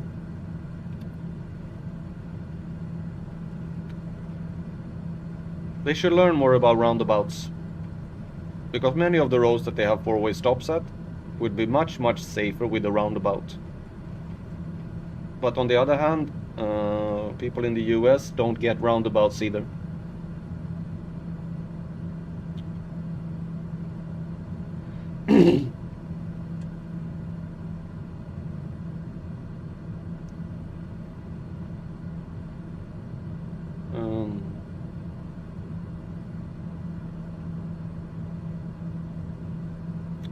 Okay.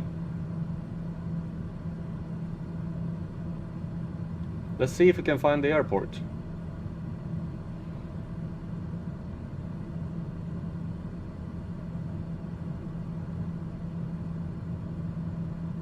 I think the airport should be here.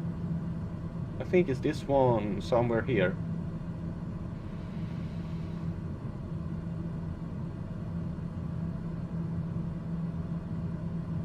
So there is one airport here, and there is one airport down here somewhere.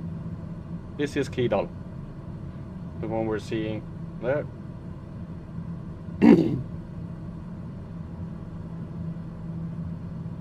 So let's get closer and see if we can find out anything.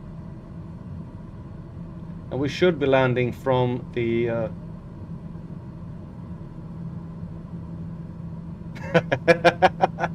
yeah. And that also makes it really dangerous, because you know how to drive in it, but no other person knows. So you're doing it right, but they think you're doing it wrong. So that's a real recipe for a collision.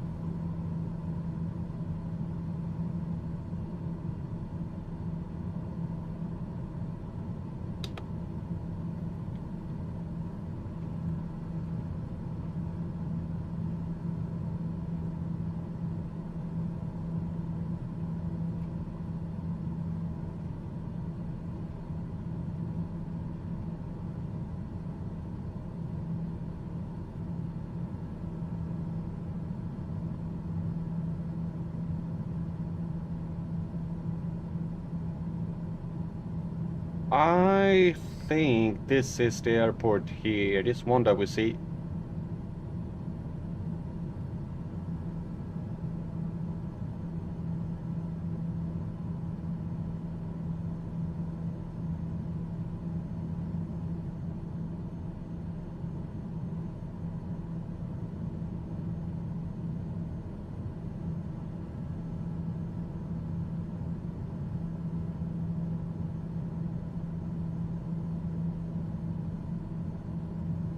Ooh, cool.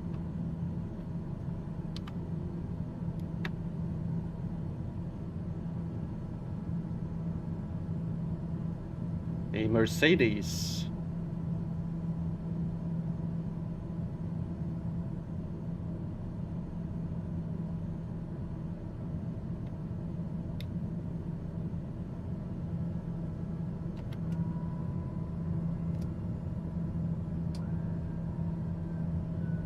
Yeah, there is the runway. Dirt one.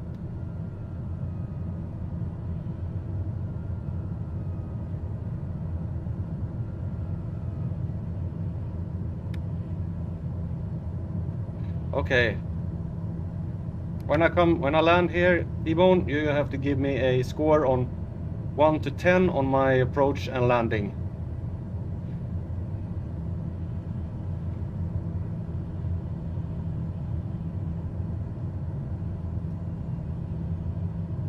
Maybe a little bit fast now on the approach, but I'm slowing down.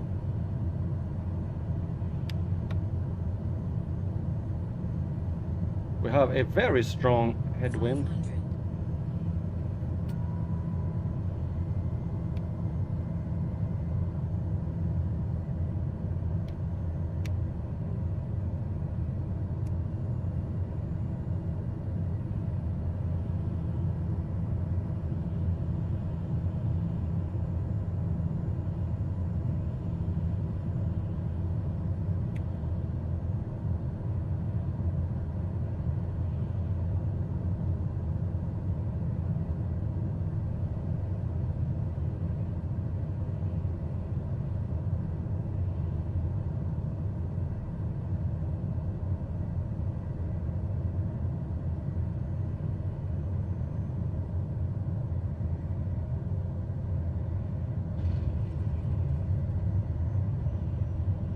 I think that was a really nice landing. Both approach and landing was, in my book, pretty good.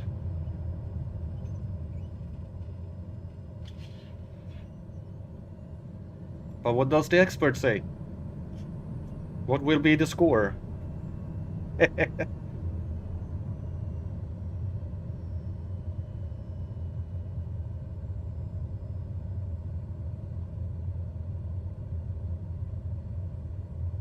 Very good. Tricky approach, great landing. Thanks, T-Bone. And thanks, Rod.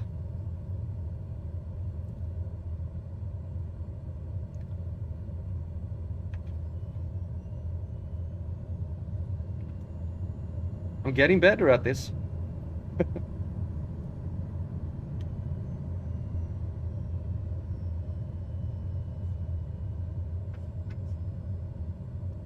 Where does the runway end?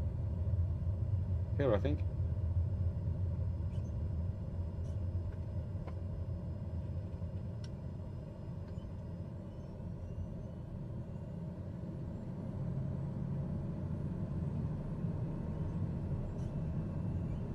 All right.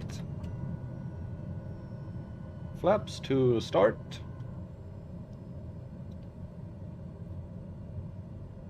And still think that we are 1,340 feet above sea level. 1,500 feet above sea level. Let's see if I can set this one to 0. Yeah, maybe I should.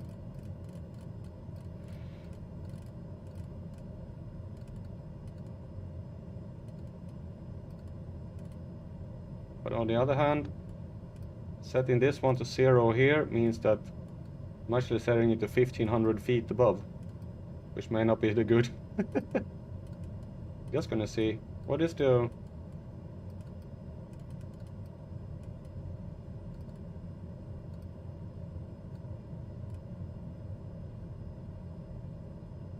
barometric pressure here is 2851.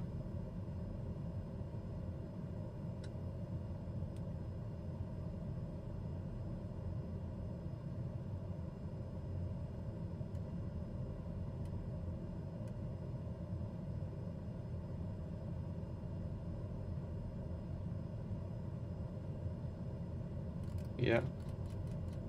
We're gonna set it so we have it on. No, that's the wrong.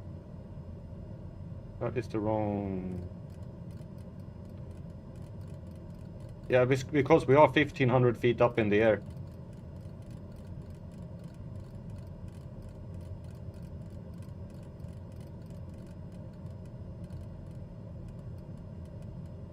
But at sea level, we have 3017.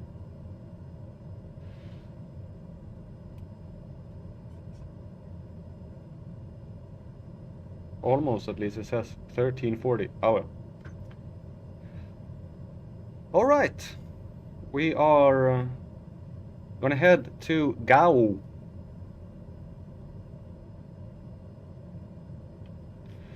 And to announce takeoff. Select the runway for takeoff. We are at runway 9. Announce takeoff to the south. Golf Alpha Kilo Lima traffic Daher 15 taking off runway 9er departure to the south.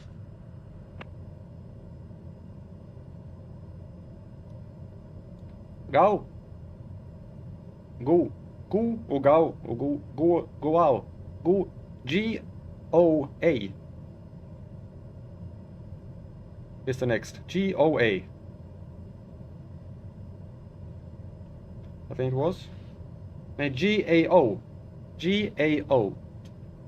Golf Alpha Oscar.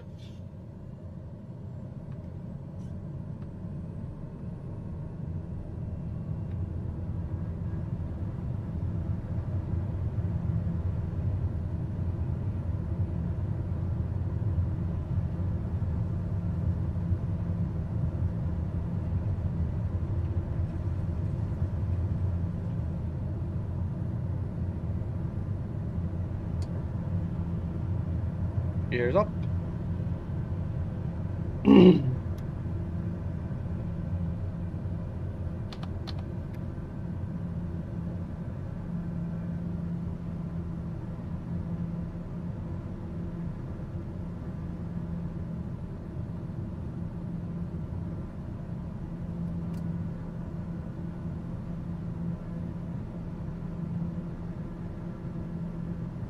GAO.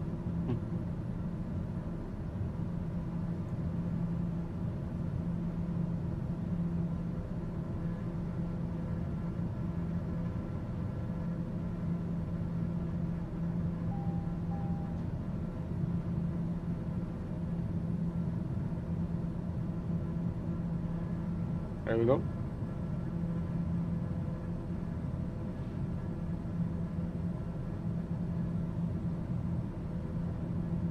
How far do we have to go here? 153 nautical miles. It is really long flights all the time here. I remember when I started out, the first couple of flights I had was like 20, 30 nautical miles with a Cessna. And then I increased it to maybe 60, between 50 and 70 with the Bonanza. And now we're going like 150, 200, 300 with this one.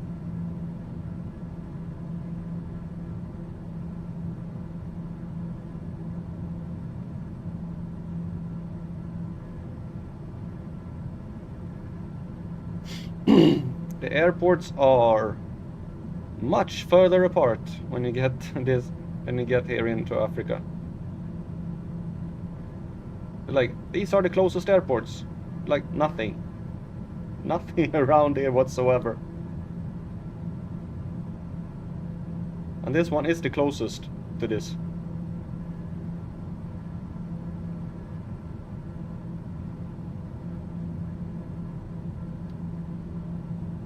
I got my traffic controller. Yeah, but the fact is that Gao actually have a tower.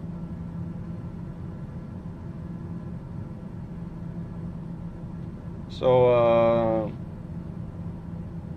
we can see if we can actually contact them. No, not yet.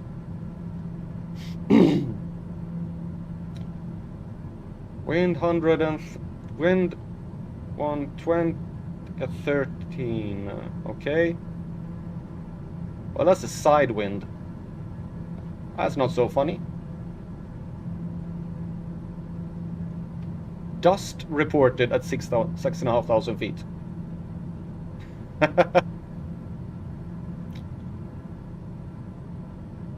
Hello, Luma.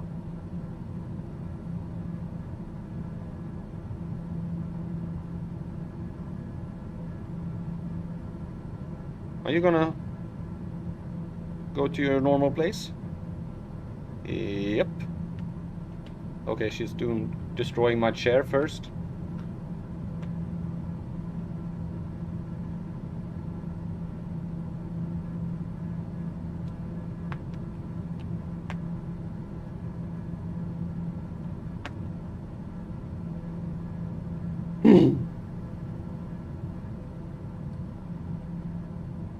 Luma, jump!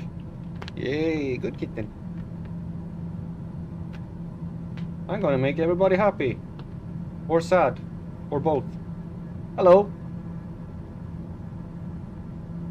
We have a cat here in the background. You can see the tail. So, hello everybody, face cam time. And I don't feel shy about it for some reason. I don't know why.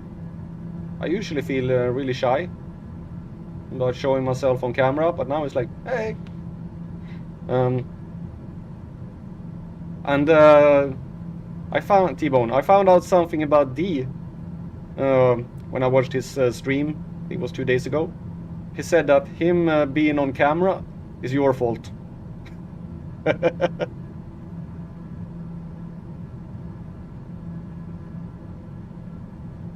3006. Oh, okay, I'll change that one.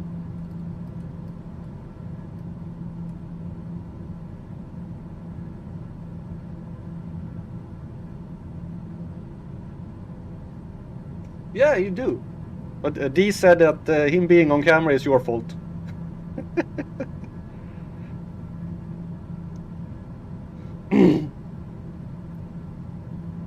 But the thing is that my camera is like, it's inverted.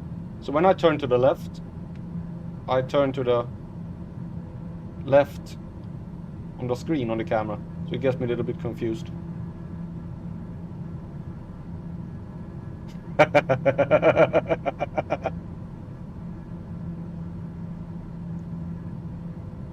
So I need to move this way. Luma says hello. Say hello. I don't know if you can see her. I can do this.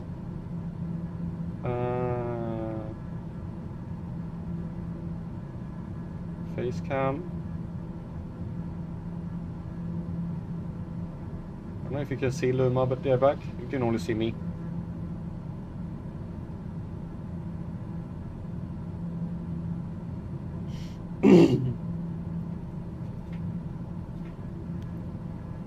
Okay. 135 nautical miles, and we're heading to go. Let's see what we have. Information about go. Go.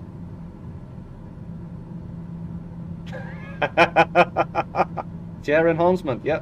Yeah. And T-Bone, you only have one job.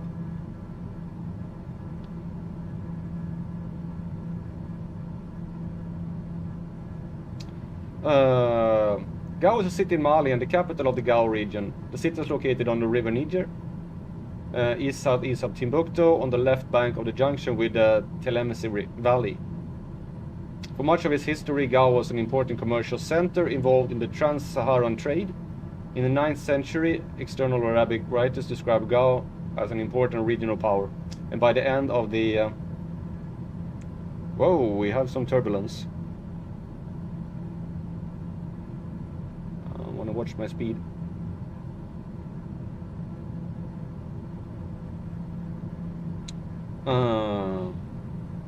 Important regional power, and by the end of the 10th century the local ruler was said to be a Muslim.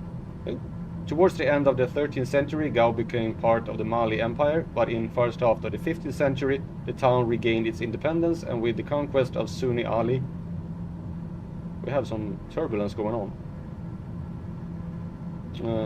What was that? Sunni Ali? It became the capital of the Songhai Empire. The empire collapsed after the Moroccan invasion in 1591, and the invaders chose to make Timbuktu the capital. By the time of Heinrich Barth's visit in 1854, Gao had declined to become an impoverished village with 300 huts constructed from matting. In 2009, the urban commune had a population of 86,000. So I don't know what it might be now, but probably a little less. Gao, we said that Gao is located, and the town is located with road links unpaved to the desert Kida region to the north and to Niamey, the capital of Niger, to the south. The road to the south runs along the left bank of the river. So it's not connected to the actual rest of Mali with roads. There are also seasonal ferry service on the Niger River, service between Gao and Kaulikoro.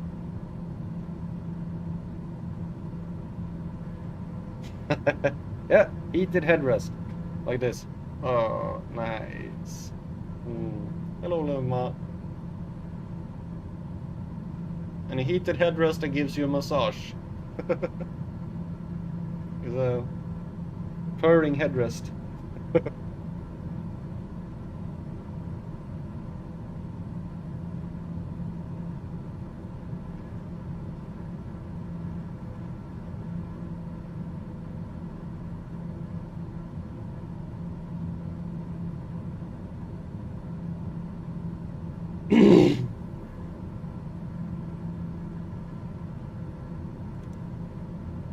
If BMW had heated headrest, they would probably make you pay a monthly fee for it.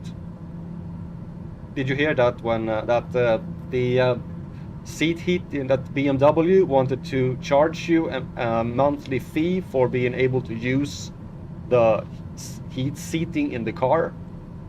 That is, I think, the top of being cheap. It's supposed to be like a luxury car, and you have to pay extra in order to use the heater in the car. That is so silly. So, but as far as I know, they had to take it back because they got such a backlash due to it, like people being completely outrageous that they had of it, and I can imagine. I would bet that BMW would, if they could, they would charge you a monthly fee for being able to drive the car. So like you buy a car for like, 60,000-70,000 euros. And then you have to pay a monthly fee of 10,000 euros to be able to actually start the car.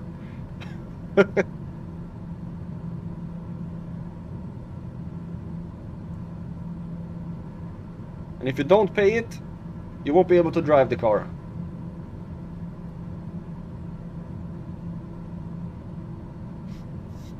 Sorry, my nose is itching.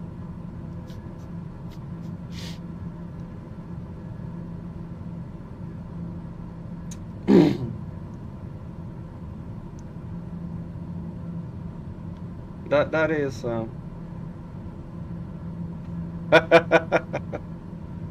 yeah, but I think you like earned it with buying it, and there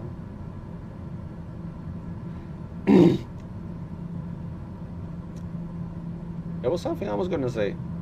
Yeah, that's like almost like Ryanair. You can buy your ticket, but then you have to buy this in order to be able to have a bag with you. You have to buy this in order to get a seat. Okay, you can not choose to have that, and then you have to pay a fee for actually checking in.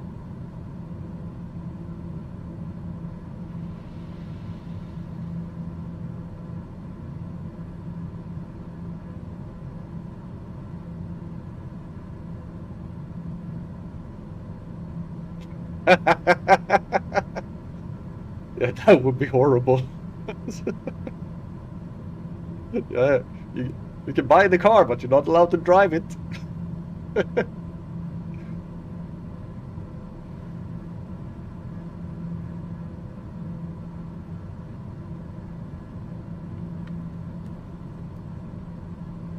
Okay, we have leveled out 27,000 feet.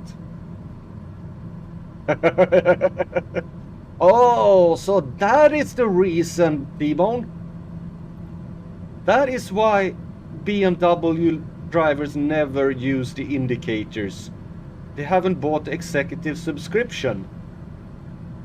It's not that they don't want to use it, they can't use it. Oh, it all makes sense now.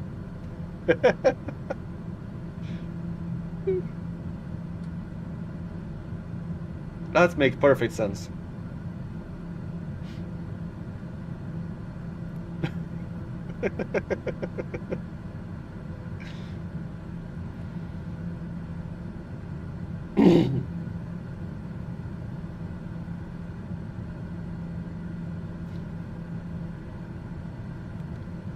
And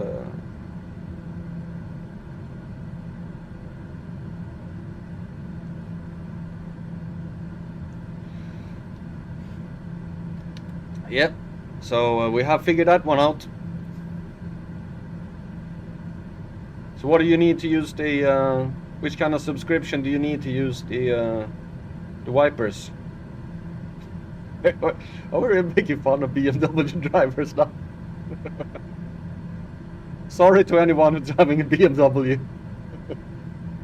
I bet they're very nice cars.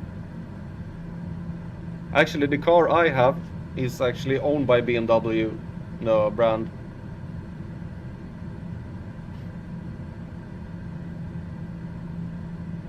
I drive a Mini.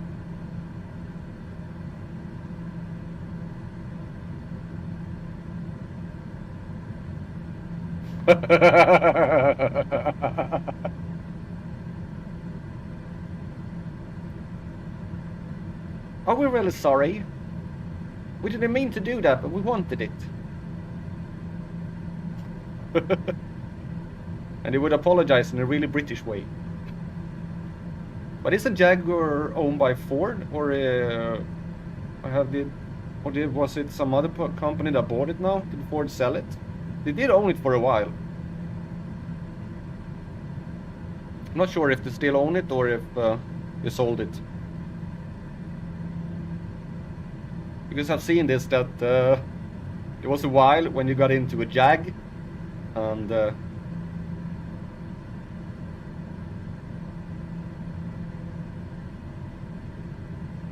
yeah, it's owned by Tata. Oh, yeah. Well, it was owned by the BMW for a while.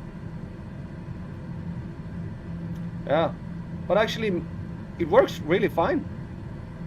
The car works perfectly. I have no complaint about it.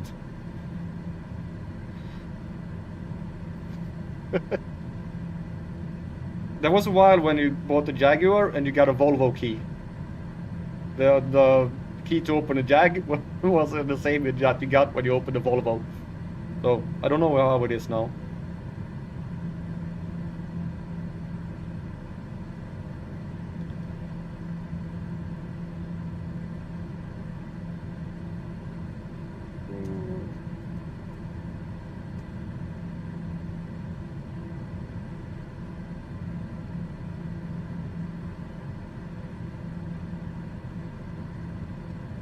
BMW acquired Mini in 1996 and has owned it since then. Mini actually began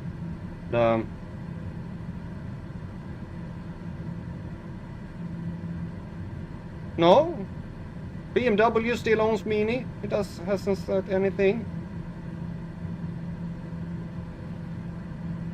It's still BMW that owns Mini.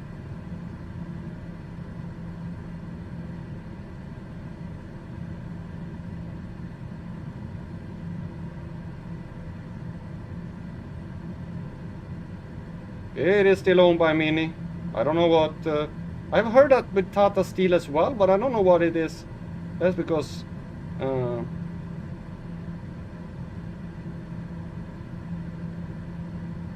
it is still owned by.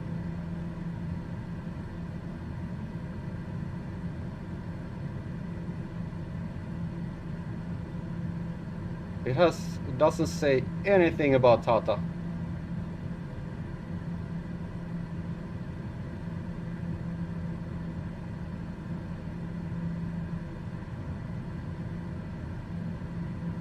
So Tata. Oh, yeah. It's Jaguar who's owned by Tata Steel, not Mini. Mini is a BMW. That's correct. Yeah, sorry.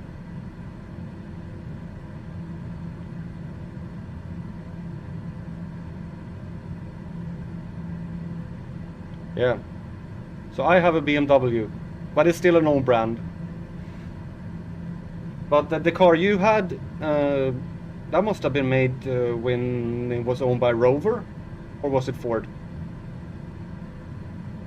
How old was your car?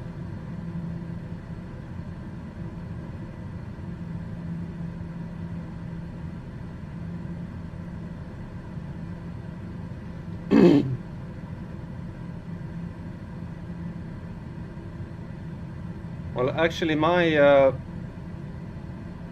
this is my third Mini I have, and the first one was like the absolute basic model. I didn't get anything extra. On the second one, I got warnings when you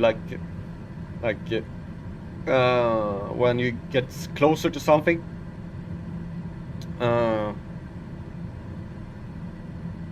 2008. Ah, okay. So you had the Volvo key.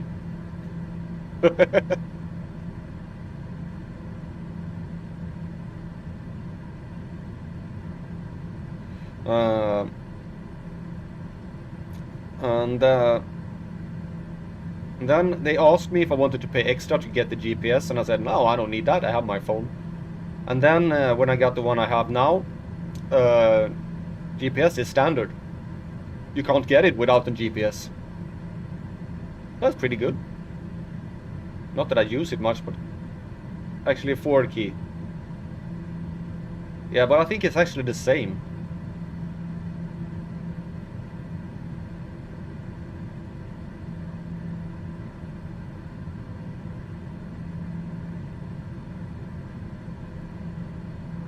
Does it say Ford on it? That would be really embarrassing. Hey, I have a Jag. Oh, look, man, let me look at your key. You don't have a Jag, you have a Ford.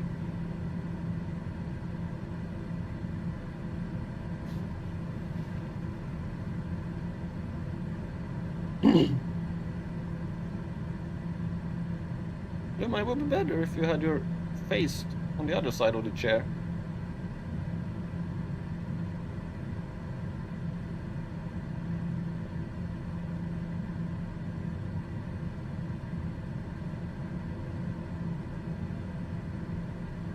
I should move my camera a little bit, but if I get out of the chair, she will move. Should move the camera so it's pointing a little bit more to that direction when you're looking at, but yeah, no, that direction, so you can see more of Luma. Wonder if I can do that, if I'm not scaring her. Oh. Now we move the camera. We should move that way. Now I actually did.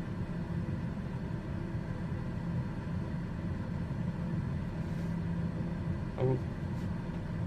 And that was the wrong way. Oh, come on. Should have it that way.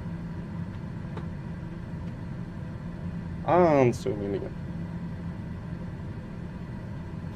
There we go. Luma is in picture. Luma! Hello!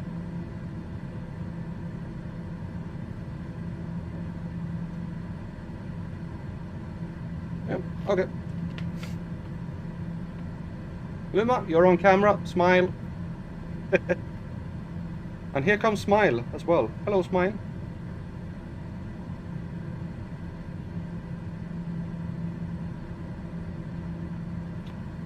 I think they're starting that Smile wants food. I have to turn off my keyboard here because otherwise she would press it and she probably press out the landing gear or something like that.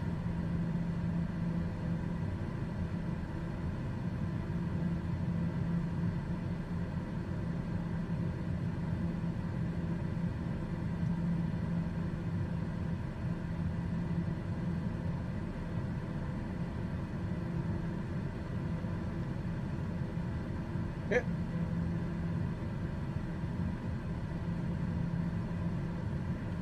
So right now I have one cat behind me and one cat in front of me.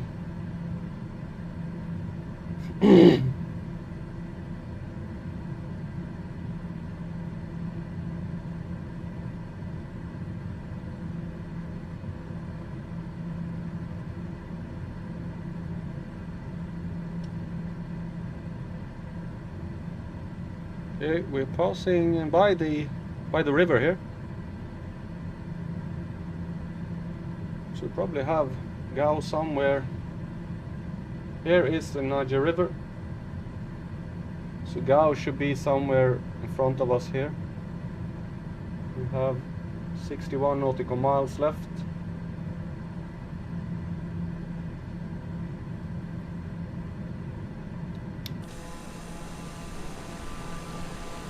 I think that's the dust cloud you mentioned, T-Bone.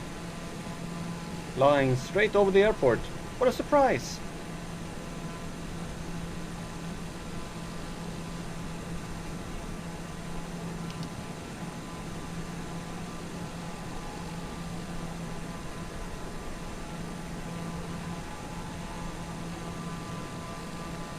Yaw Tower Dahmer 1559 miles northeast, flight level 270 to land. Dahmer 15 Gow Tower. Altimeter tree 0.07, wind 101 at 12. Enter left traffic runway 06 left. Okay. Enter left downwind runway 06 left Dahmer 15. Wind at 10:02. The wind has shifted there, T-Bone.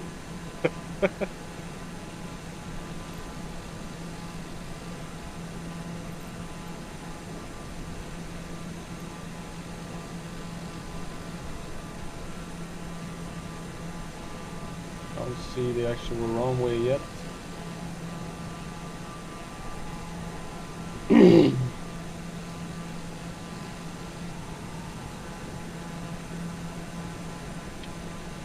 And the airport is located right here, inside this dust cloud. There's some smaller rivers coming in here as well.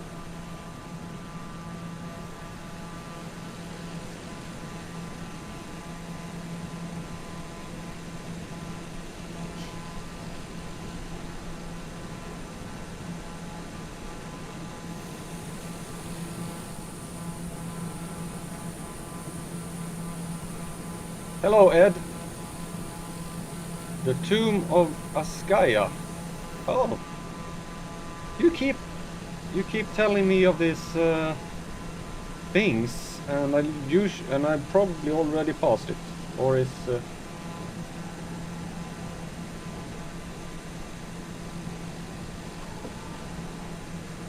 tomb of Askaya. Vaskaya location. It's located in the town of Gao. Okay. Let's see. Where is it? If I can find. Tomb of Vaskaya. Tomb of Vaskaya, Gao. Okay. Yeah. It is located there. Yeah, we can. It is located in the Grand Mosque of the Gao. So we can maybe fly over it, because I'm going left traffic. So we will probably fly over it.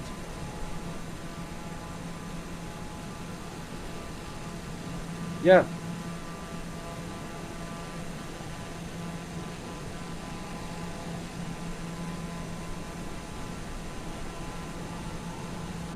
We'll see if we can find it when we start going down, which I'm gonna do now.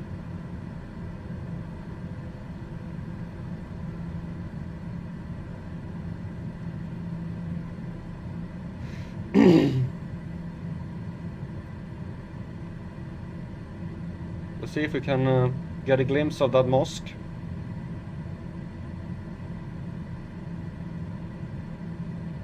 That is supposed to be in.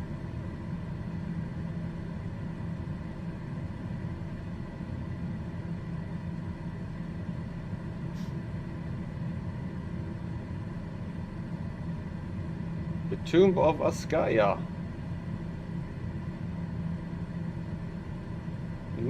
Minus 28 millibars for QFE. Yeah. 28?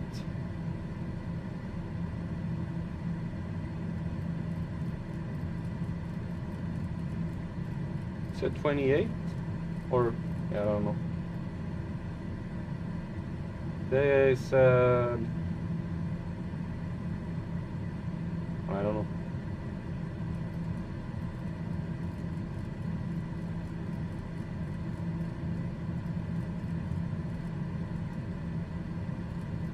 You said 28 millibars?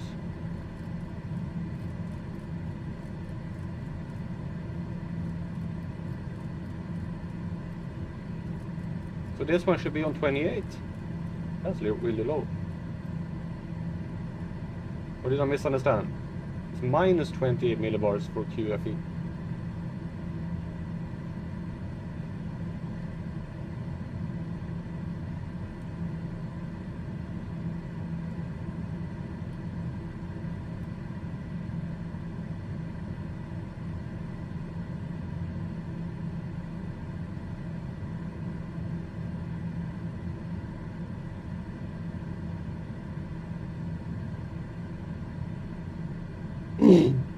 The tomb of Askaya in Mali is believed to be the burial place of Askia Muhammad I, one of the Songhai Empire's most prolific emperors. It was built at the end of the 15th century and is designated as a UNESCO World Heritage Site. UNESCO describes the tomb as a fine example of the monumental mud-building tradition of the West Africa Sahel. The complex includes the pyramidic tomb, 2 mosques, a cemetery, and an assembly ground at 17 meters in height. It is the largest pre-colonial architectural monument in Gao. Cool.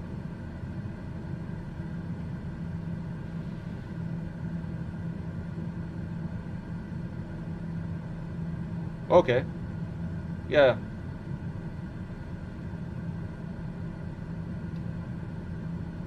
Hello, smile. Whenever smile comes, I have to turn off my keyboard. I have 2 keyboards connected to the computer. One normal one that I use normally, and then I have a Bluetooth one that I use when I fly and drive trucks and things like that, because I can't use the other one when I have my controls up. Take the height of the airport above sea level and divide by 30. 850 divided by 30. 83 inches of mercury. Oh, okay.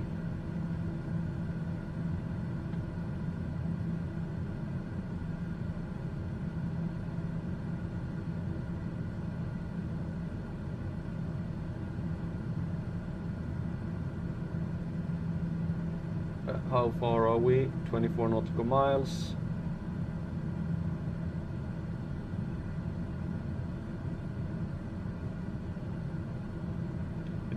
The Great Mosque of Jen.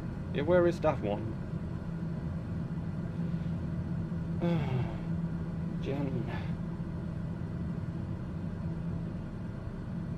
Now I have to put on my keyboard again. Smile. Jen. Yeah, where is Jen? Maybe I'm not...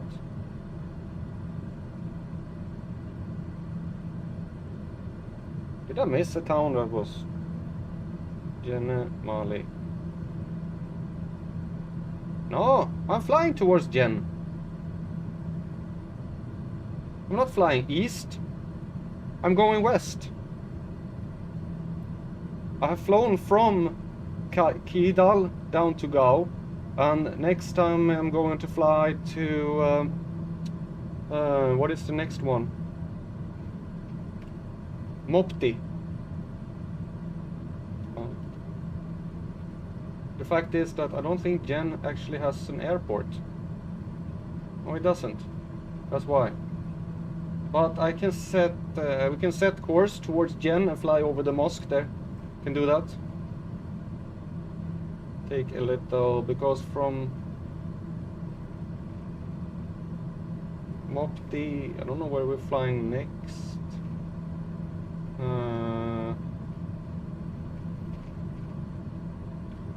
From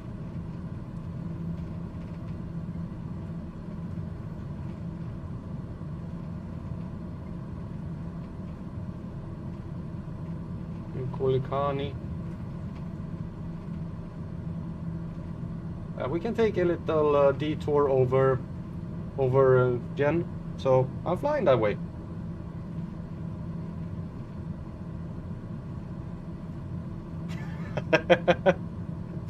Europa Universalis. Yeah, but we're you see here, Ed, we are gonna fly west later on, and we're actually gonna fly down very far down here, and the Jen is located somewhere here, I think. No, it's not there. It's here, down. So we can fly down here from Mopti. We can fly down there and then fly over to this airport. That's not even a detour. So that's perfect. Yeah. It would be nice if I could figure out how to set a actual nav. I think I can set a nav point on this one. When we land here in Gao, I can fiddle around a little bit with this one and see if I can get it to actually set a nav point. Maybe I can put in like a coordinate or something like that.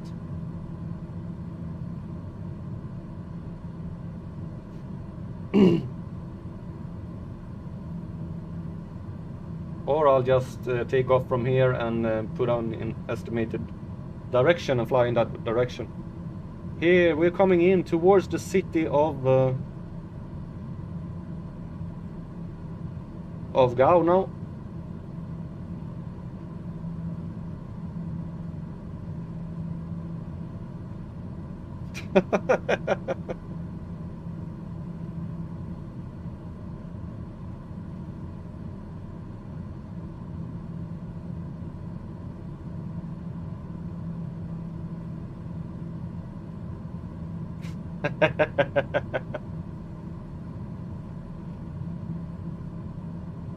Okay, we'll soon have to get this to set to a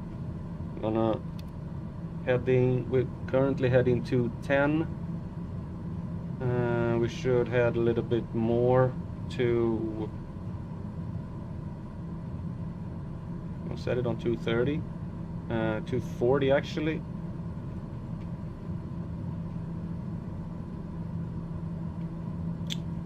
Yeah, maybe.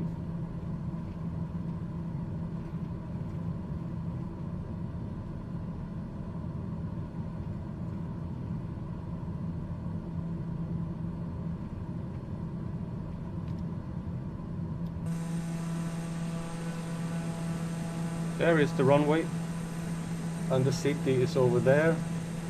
So I'm gonna set it on heading now.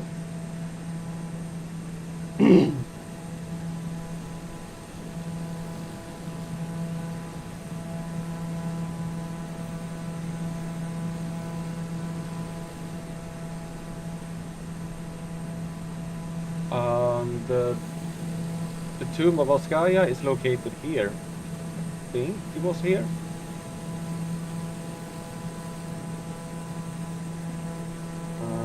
see.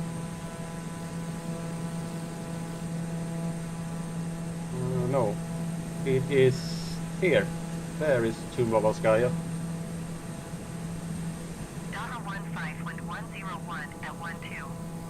Clear to land runway You can see it 06 left. over here.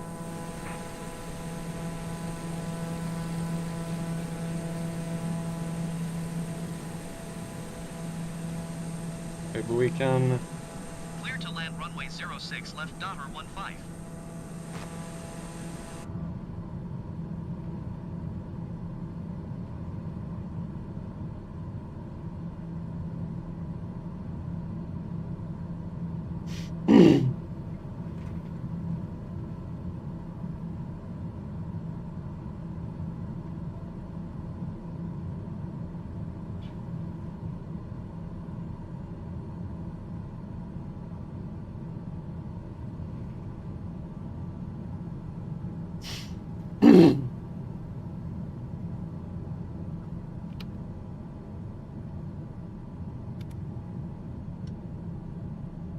Yeah, 240 will be downwind. That's because I want to fly downwind. I'm gonna land on runway 6.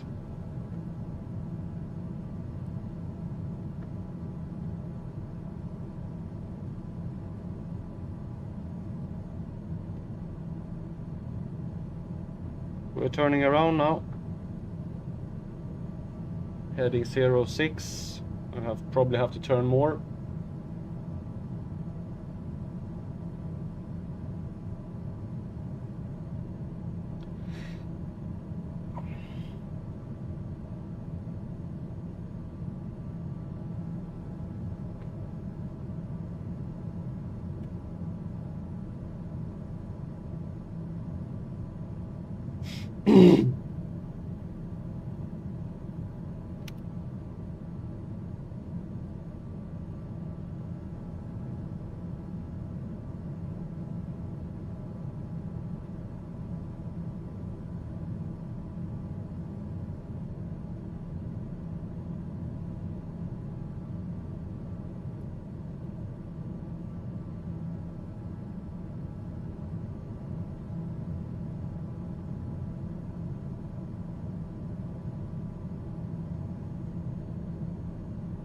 This one basically goes straight in.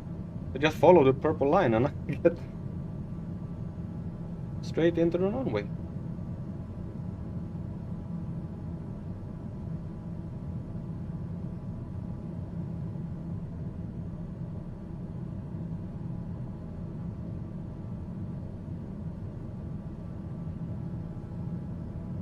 Visibility is a little bit bad.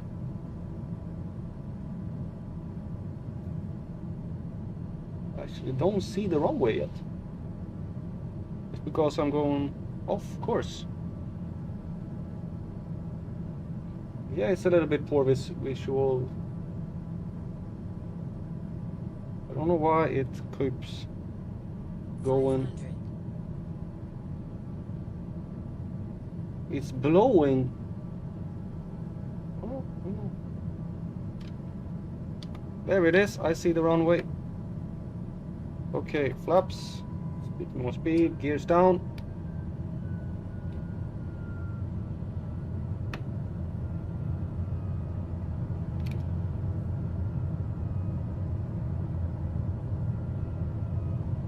Gears are down. No, there we go. Ooh. Flaps are fully extended. And we're going in towards the runway.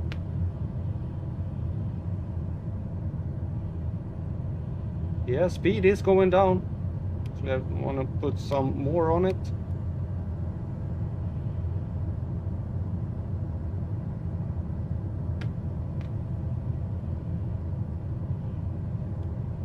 I'm not overspeeding. I'm actually on perfect approach here, but I can go a little bit to the right, to the left, but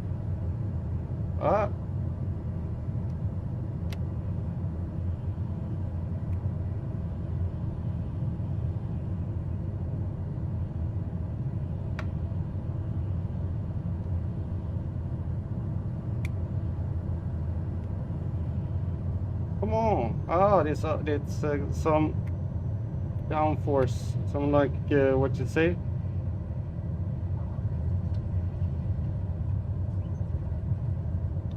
Delta 15 exit runway when able. I don't think you can actually get a better touchdown than that. You couldn't even feel when I put the wheels down. You don't have to say sorry, Ed.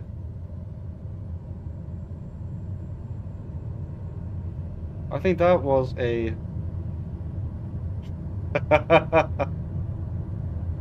Oh my gosh. It is blowing like crazy here. Ah! I am pushing my rudder to the maximum. Delta 15 exit runway when able. Yes, I'm exiting runway.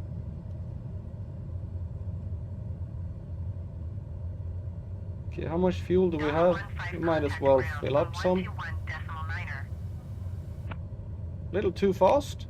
I don't think so. Well. There's always something to complain about. 121.9er.15. Goodbye.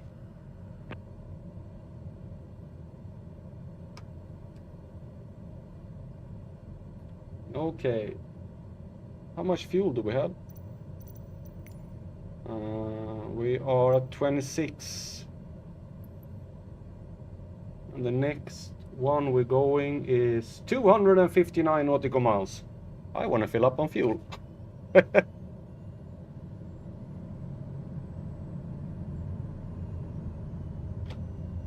Okay, let's see if we can find fuel somewhere.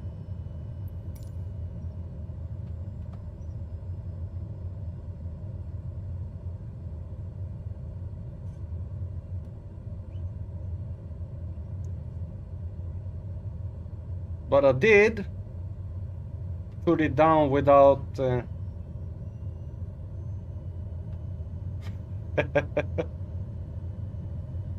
Whoa! What the... That was not my fault.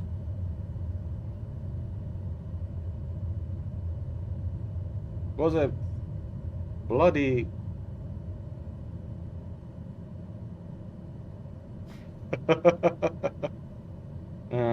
request taxi for parking. Calground Daher 15 taxi to parking.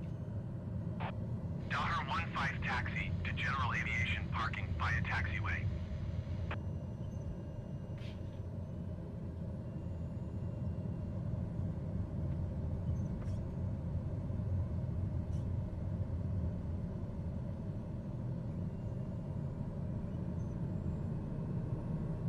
Daher 15, please acknowledge.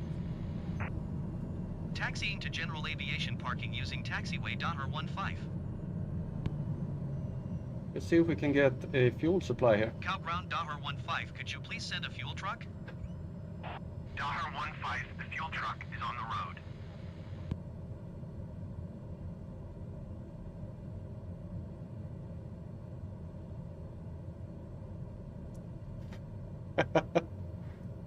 Yeah, I think that was a really good landing, actually.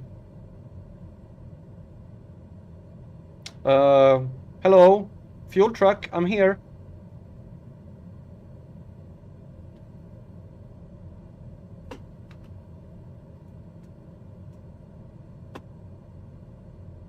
You're not going to send a fuel truck from the other end of the airport when I have one right here, right? There's a fuel truck there as well. I'm gonna stop.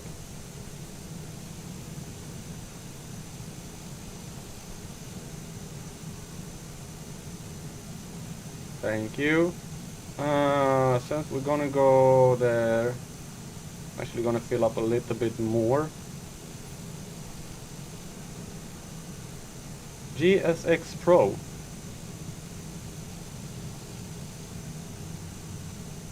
And mind filling me in on what that is? Maybe I should know, but Count ground Dahar 15, I am done with fuel services. GSX Pro. It probably has something to do with something. Go back to clearance, taxi for takeoff options. We're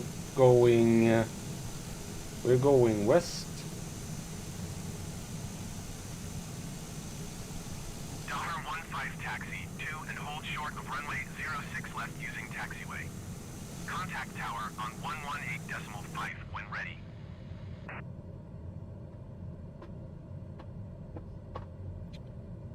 Acknowledge. Taxi to and hold short runway 06 left using taxiway Dahar 15.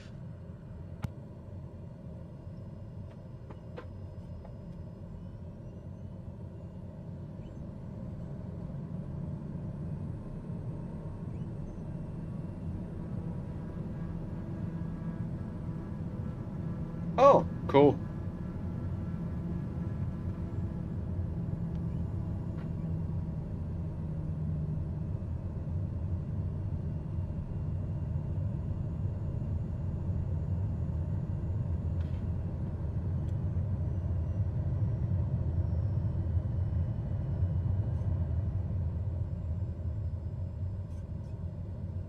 It seems like I don't get these arrows when I only have one way.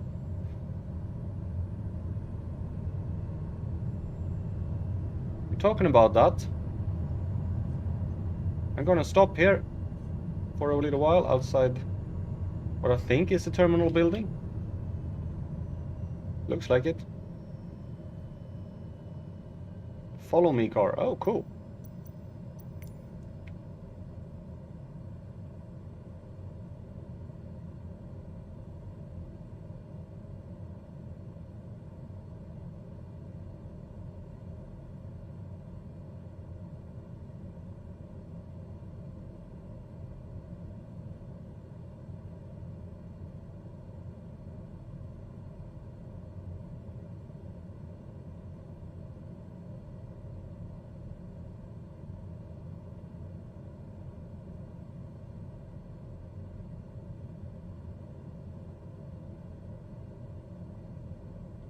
We are very close to maximum takeoff weight here.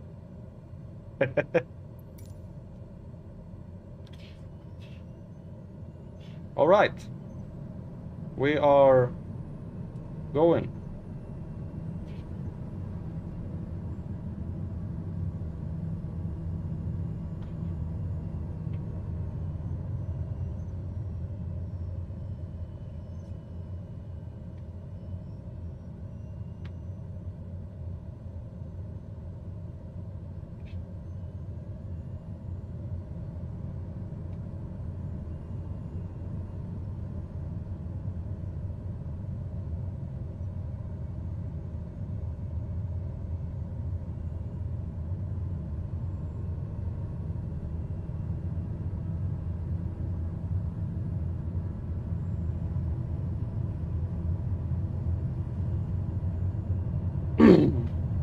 Yeah, I really hope that you start feeling better soon, T-Bone, so you can start streaming again.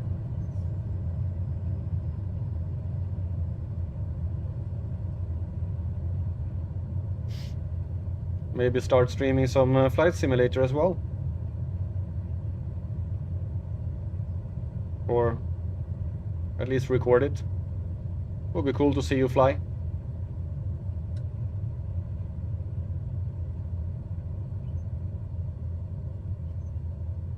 Oh. And that's good. Yeah, I don't know if there is any third-party scenery with Gen.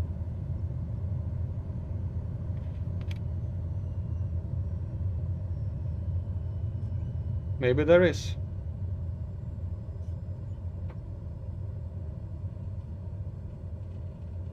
Edited video. Yeah, I can understand that.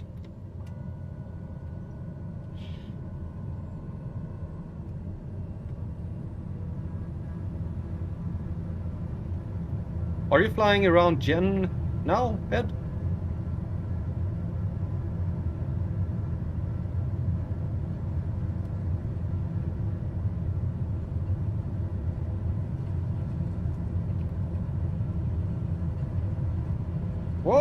Oh, there's a bus on the runway. What the? Tower 1-5, you are not cleared to Oh, take off. I forgot to clear for takeoff. Sorry.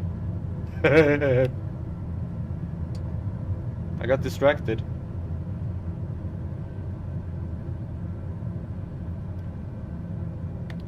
Whoa, whoa, come on, come on, come on, come on, be kind. No buzzing mo. Okay. Yeah, I remember you said that your monitor broke there. Actually, oh, you do that, T-Bone. Have a nice rest. Make sure to get better.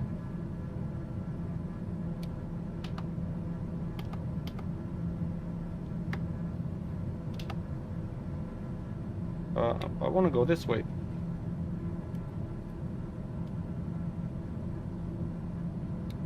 I don't want to go down. I want to go up.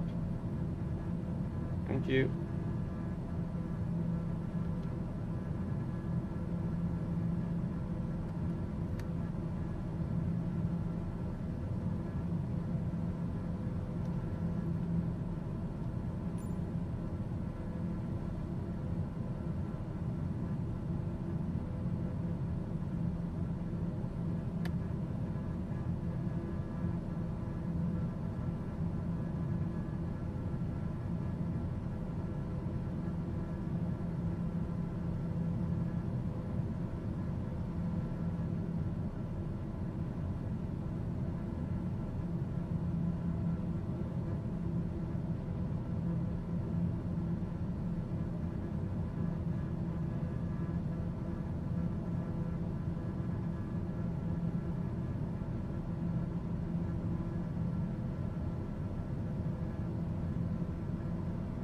No. No, you're not supposed to fly back to the airport. I...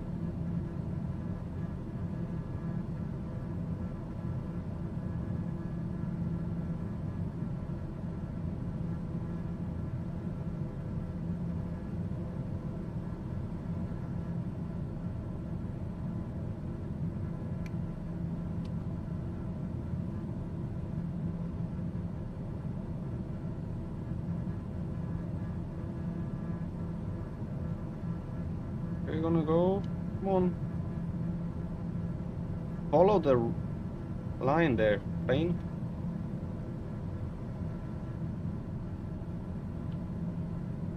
Yes, smile. I will give you food in a little while. Would be nice if I could actually see something here.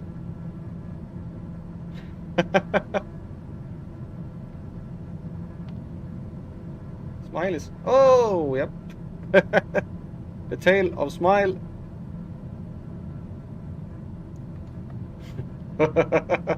She likes my microphone.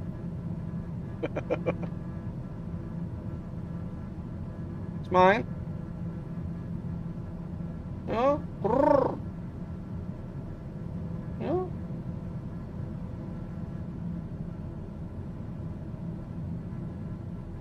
That, if you're wondering why the image is flipping like that, it's Smile putting her tail in front of the track IR.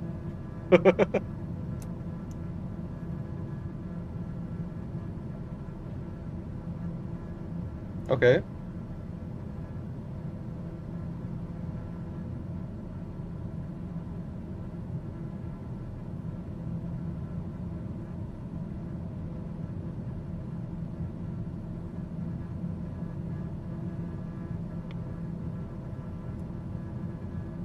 You know, Smile.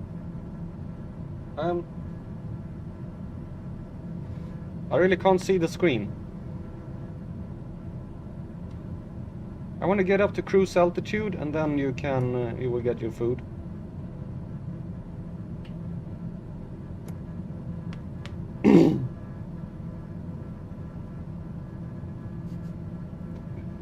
Yes. Yeah. Now I have two cats that meowing here.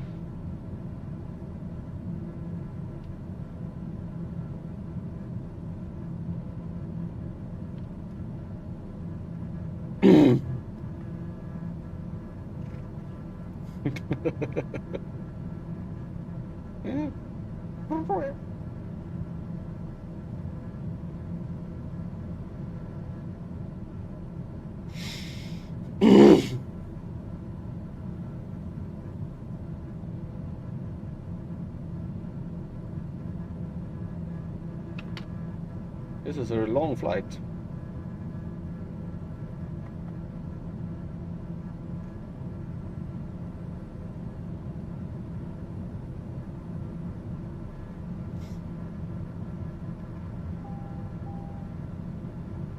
Okay, you're complaining. Okay, we're not high enough.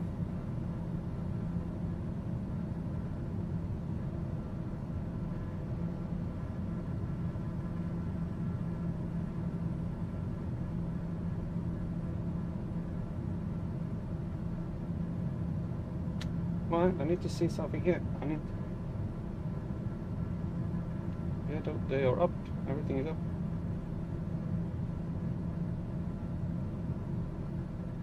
I think we have a. Yeah, we have a headwind. That's why.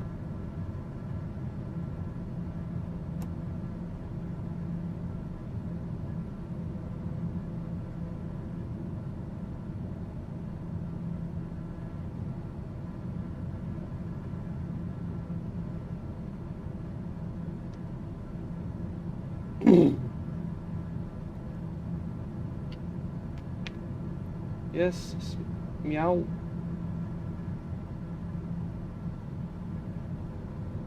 Alright, I'm gonna let the plane climb here while I go and give the cats food, because otherwise Smile will go berserk, which she's already doing. So we're just gonna keep climbing here, and I'll be right back.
Okay, cats are fed, and I have relieved myself, and Ed has left.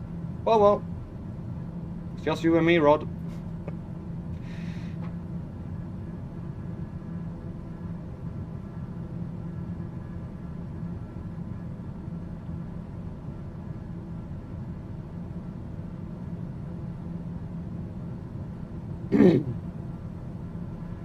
Heading towards...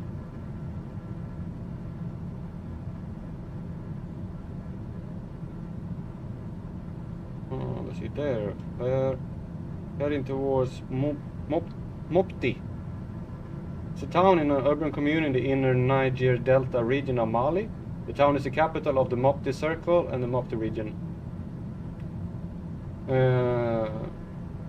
The town lies at the confluence of the Niger and Bani rivers and is linked by an elevated causeway to the town of Savare. The urban commune, which includes both Mopti and Savare, had a population of 114,000 in 29 census. I haven't done a census since then. Huh.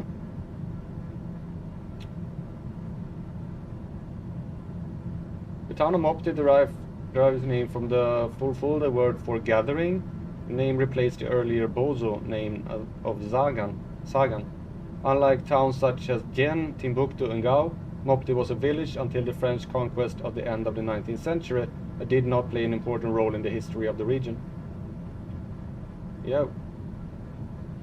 We're gonna head down to Dien as well, where they have this great mosque. Not gonna land there, but we're gonna...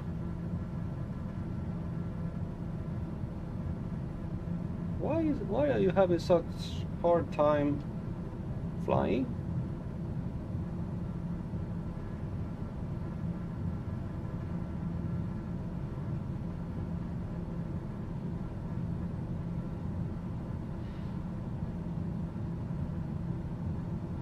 We do have a really strong headwind going this way.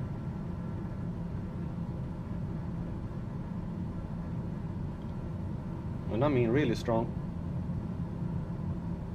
Or not really strong, but 22 nautical miles, 22 knots headwind is putting a strain on the speed. Especially when climbing.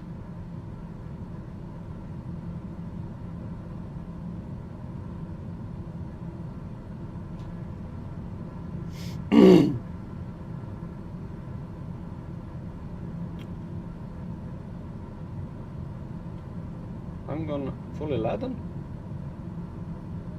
Yeah, I'm loaded. That could be as well. I'm fully loaded. That could also be the reason. But I really can't throw out passengers. Do you have any parachutes?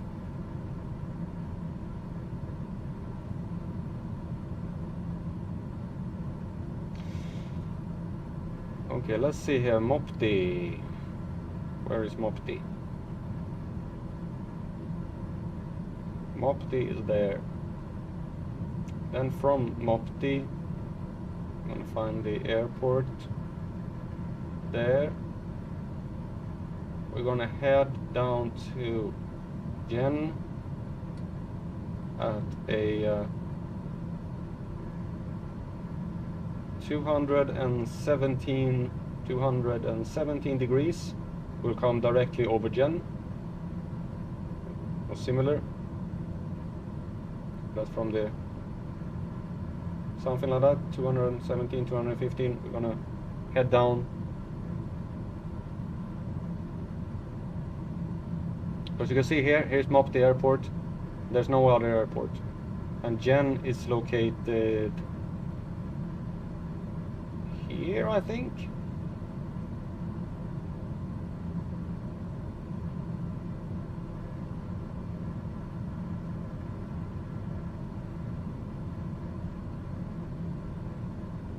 That's another airport.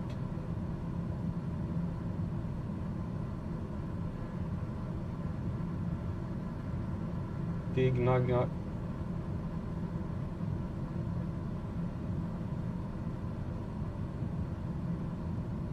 Sikasso, yeah.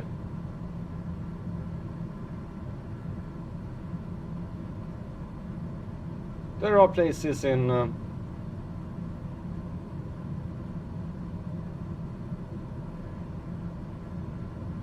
can I add? I can't like say that I wanna add waypoint flight plan options. Show on map setting, rename, edit data fields. Settings, show on map. Okay. It would be cool if I can add a waypoint between these two. I don't know how to do that. Because if I add a waypoint at a destination,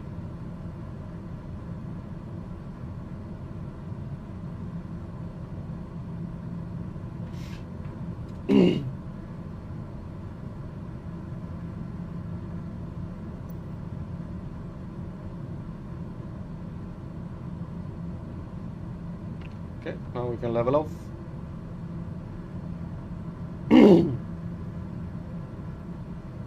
Maybe I should have flown a little bit more south into Mali here. I can take that path when, maybe later. Very much later.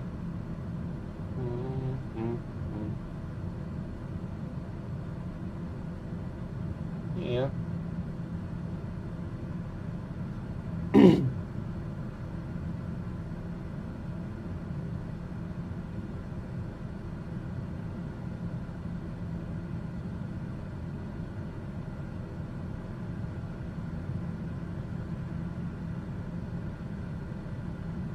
This is going to be a long flight, 51 minutes. To be completely honest, this might actually be the end of today's stream when we land here.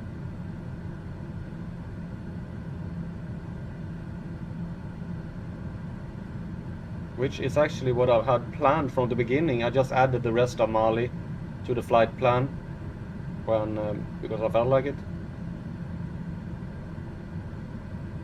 But in the original, Mopti was the last stop of today's stream, so that's gonna be, which gonna make me a good thumbnail for next stream that I can add it, the Great Mosque of Jen, as a visit for the next stream. Cool.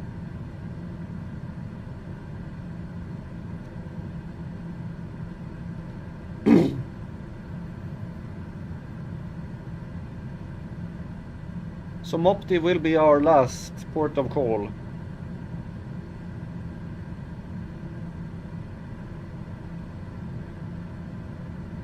Didn't visit many places today, or mostly because it was such long flights.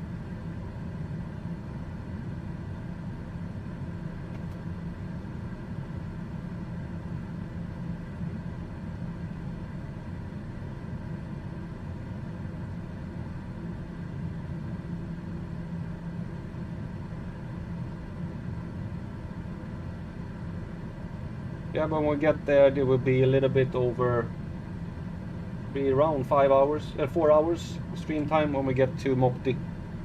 That would be perfect. And then we have the rest of Mali in the next stream.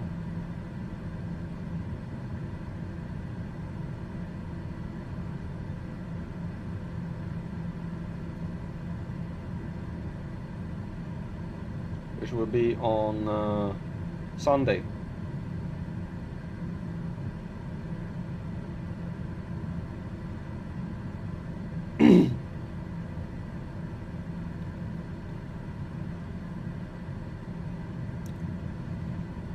Hopefully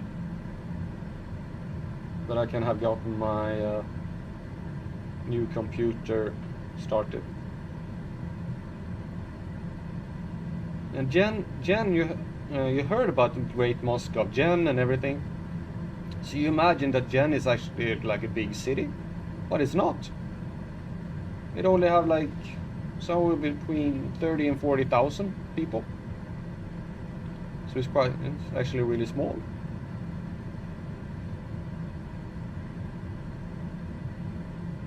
We're going to talk more about Gen in the next stream.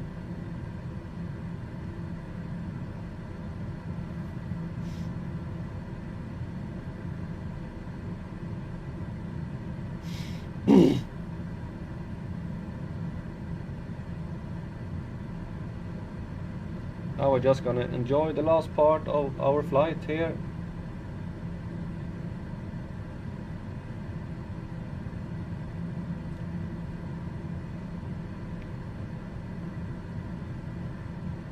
And actually, when we get into this part of Mali, there is less desert. I'll actually take. There are more desert in Mali, west of here, but I have gone for a more southern route in order to actually. I might actually change that route a little bit and go to another town. We'll see. It depends. It'll be a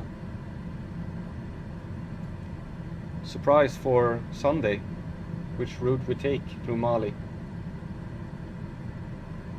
Yeah, it's just a small town. It's like barely a village.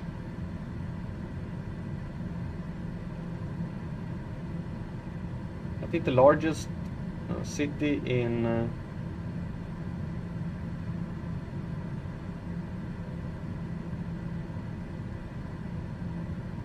Mali is the capital, and I think that the capital is basically the only real city. But that's pretty big as well. It has almost 2 million people.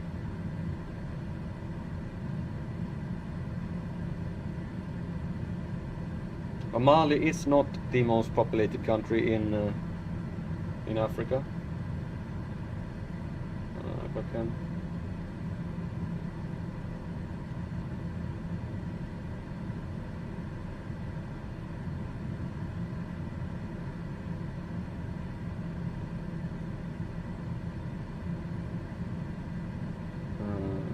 Mali.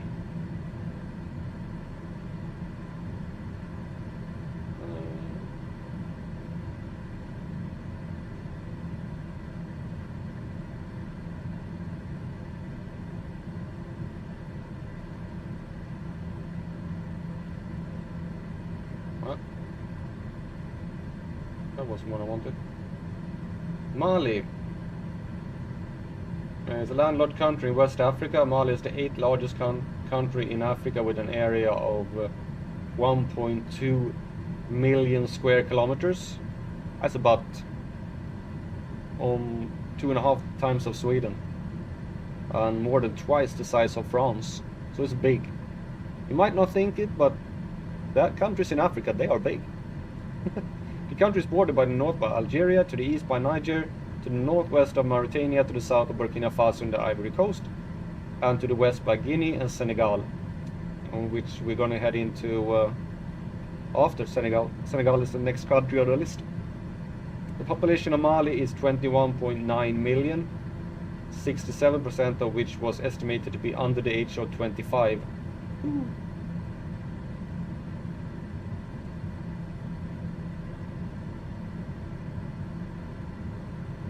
The name Mali is taken from the name of the Mali Empire. It means the place where the king lives.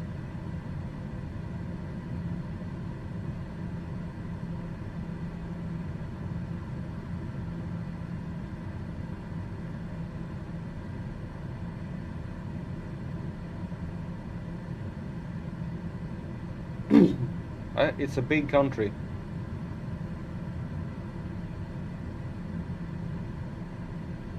But mostly desert.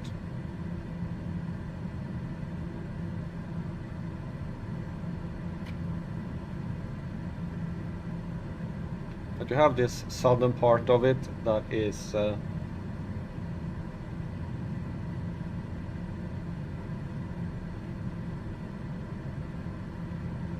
if you look here on the map, which I think is showing now. Yep.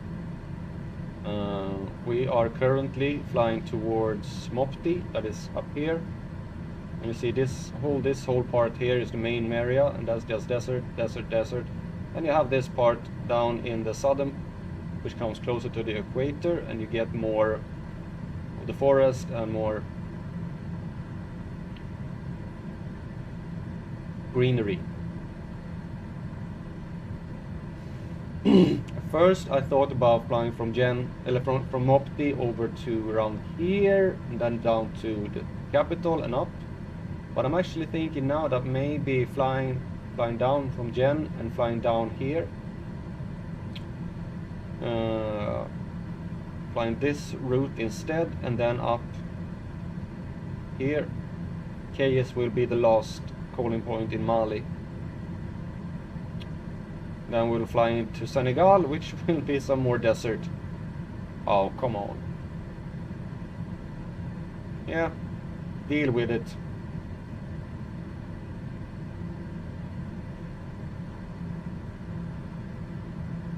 But after Senegal, then will be a long time before we get any more. We'll maybe have see something in northern Nigeria.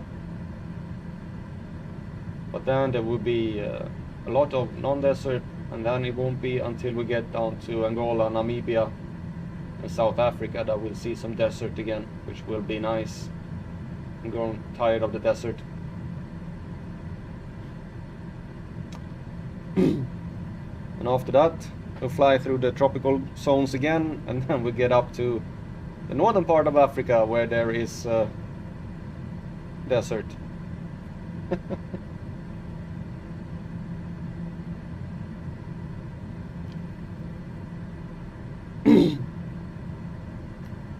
Yeah, Africa will take a while. Maybe halfway through, but this time next year.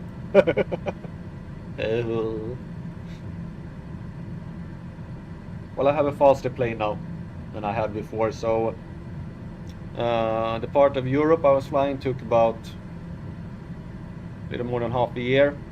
So I'm now flying a plane that is twice as fast. So Africa might take half a year. Or a year.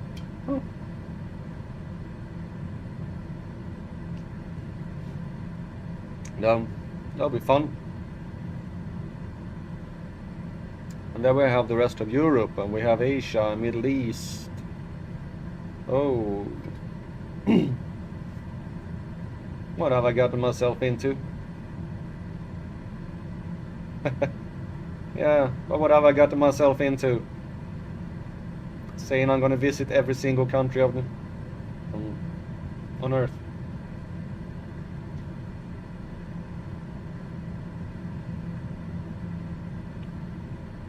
Well, at least I know what I'm doing.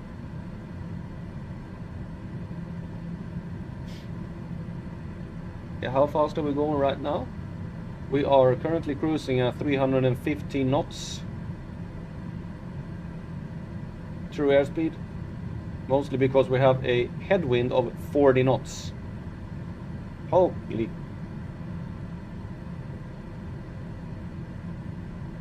So if it wasn't for this headwind, we would actually be doing close to 360 knots.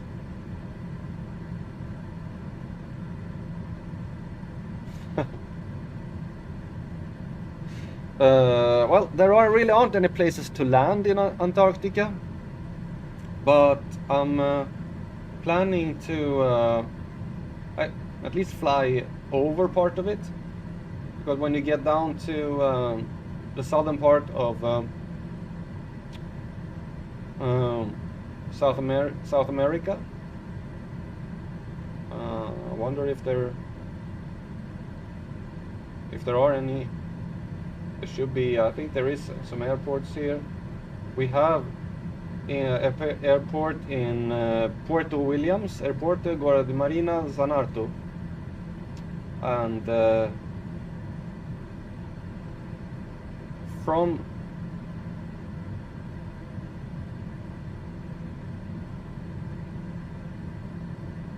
and there actually is an airport there as well, on like an island of Villa Las Estrellas, off the coast of Antarctica. You can fly down there and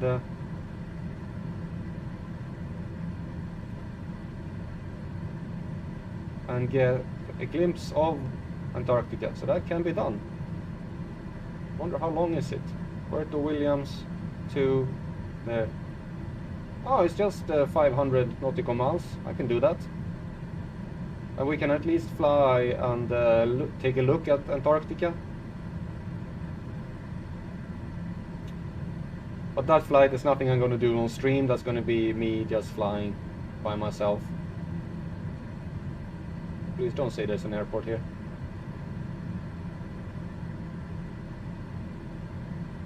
Probably is.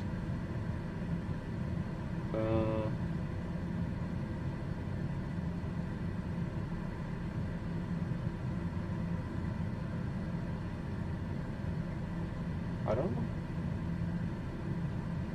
Maybe not. I'm looking at some islands now off the coast of Antarctica. South Georgia and South Sandwich Islands. I don't know if there is an airport on these islands. Can't find anyone on Google.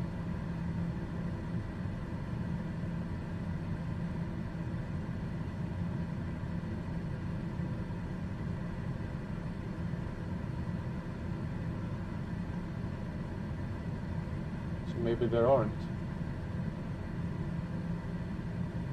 It would be weird that this wasn't one airport. Apparently it isn't. The only way to get there is by boat or seaplane.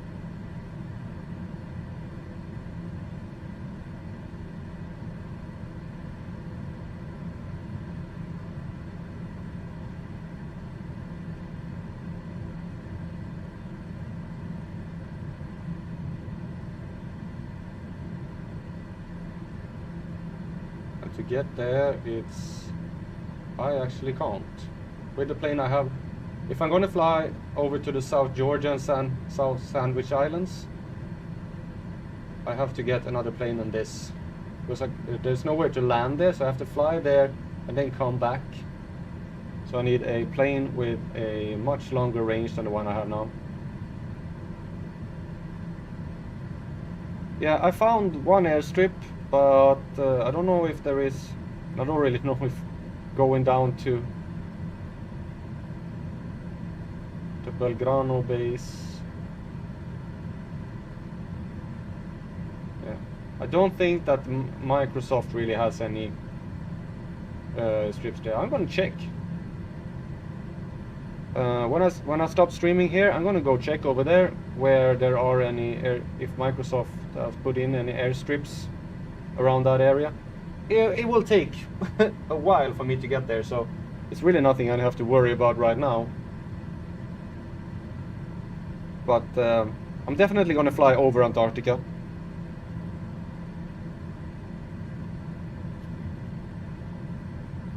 But I need a plane. I can't do it with this plane. I need a plane that with longer range. Probably a jet. I'm thinking of actually trying the Cessna Citation. I'm gonna see what that'll do. But not yet. I don't need it yet. Need a jet. That was a bad one.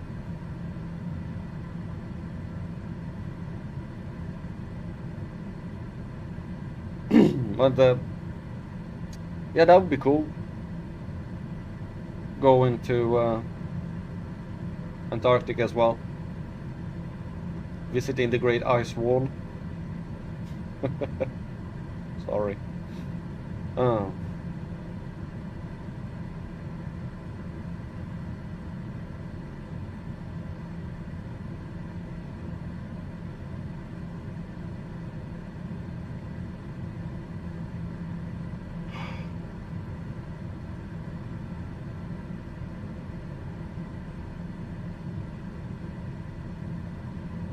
Wasn't I up at...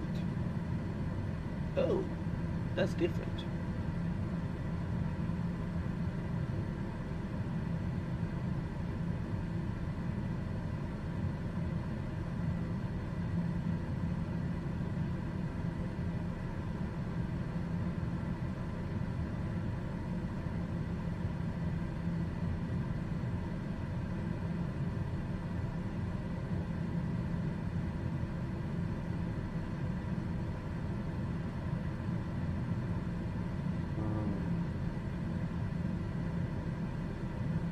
Right. Okay, I can get that. No, I can't get...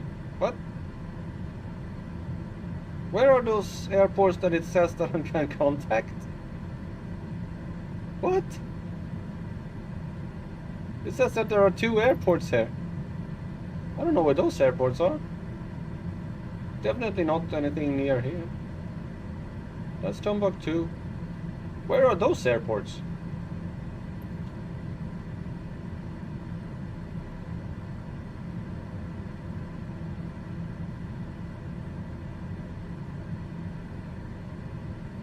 There's Duenza.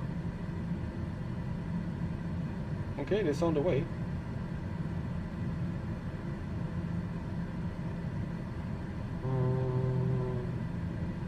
Yeah, there is a Is that supposed to be an airfield?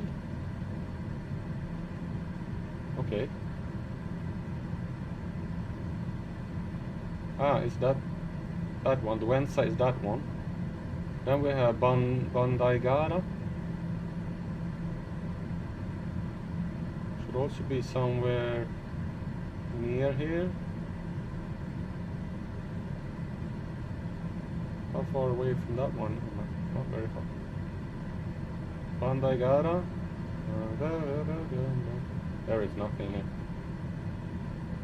I have no clue where this airport is located.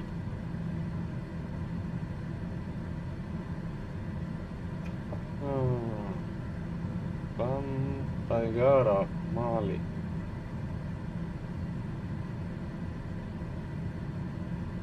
Oh, it's further down.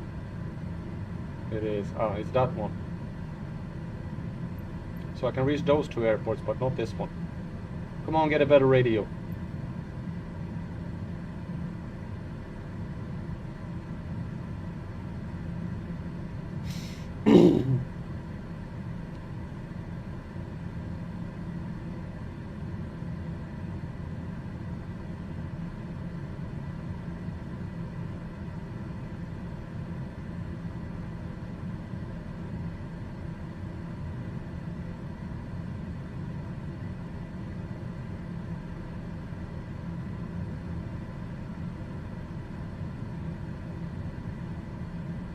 Hundred and 9 nautical miles.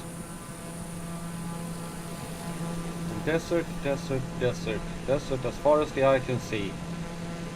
Well, we have some mountains. That's a...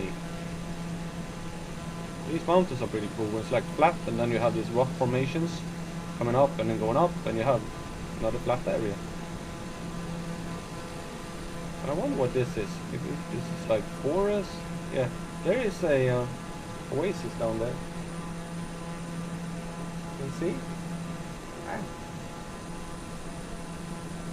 Trying to get it. You see that there's a small lake there. That's an oasis. Like a spring.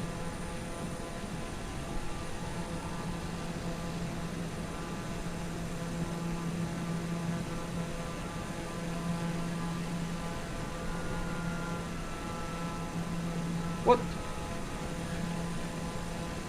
I did not press the gears. What? Why did you wanna... Yeah. Why did you suddenly wanna deploy the gears? Hmm. I don't... Good thing I was outside so I noticed it.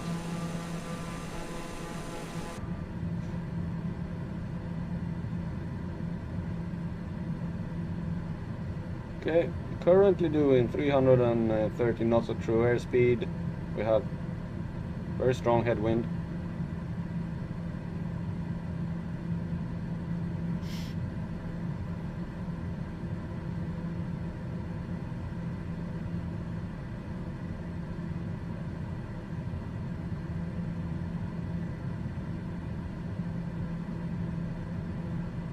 How long do we have left? We have 20 minutes.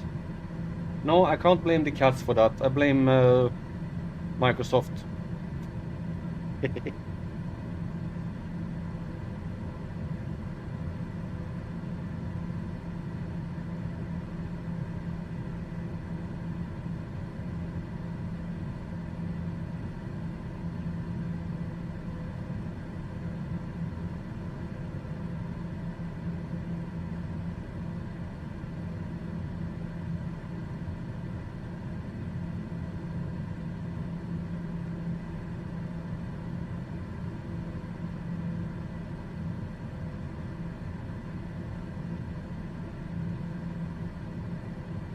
Always blame Microsoft.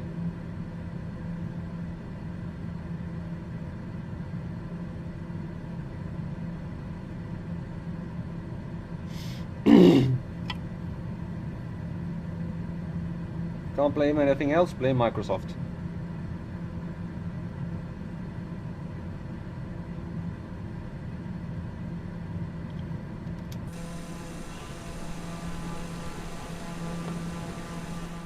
Well, Luma just joined me again.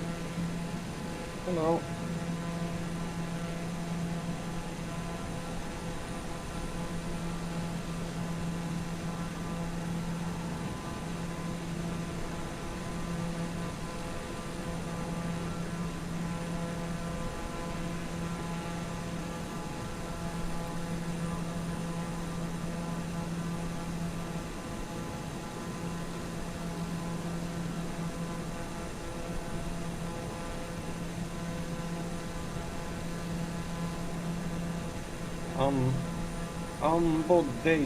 Ambodejo in Mopti. Okay.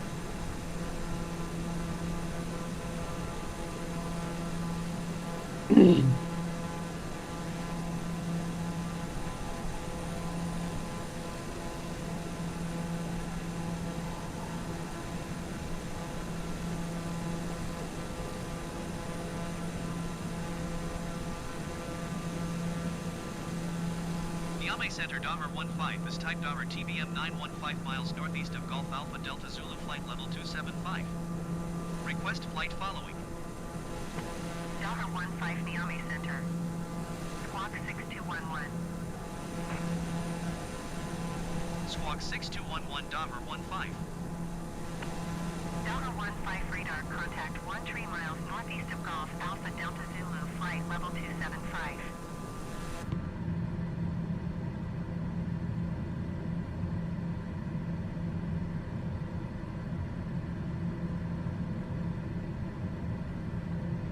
I actually haven't figured out where the radio on this thing Dahmer is. 15, please acknowledge. Roger Dahmer I 15. think the radio might be somewhere here. I'm not sure. Speed bugs. Direct to. Traffic flight plan. There is a lot of things. You can see weather. Ooh, weather radar.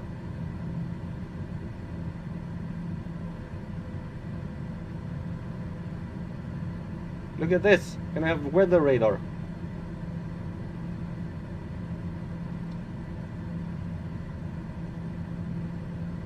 Traffic, yeah.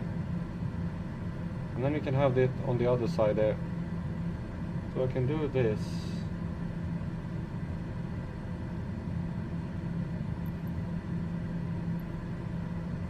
Need to get this one set correctly. I can press that button and then I can have weather radar like that. No, this is included in the plane. It's just this plane is advanced, so I get all this with this plane, which is kind of cool. And you get the weather radar, but you see, maybe I need something because it says the weather radar is off. So maybe I need to pay something for it.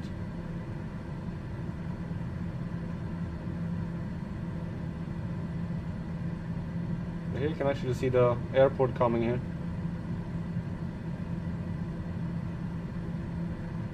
That's a traffic map, and then you can have like a normal map like this. Maybe that's better to have.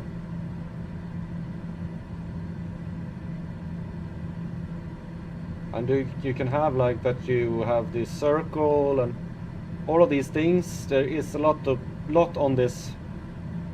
It seemed that the weather map was off.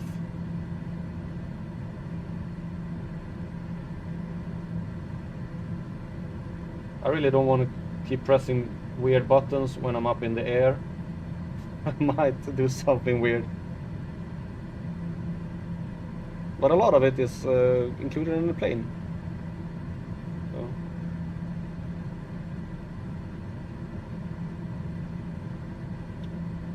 We have aircraft systems. Ooh, fuel, general, weight and fuel. Okay, you see here, cruise toward payload, takeoff, fuel reserves. I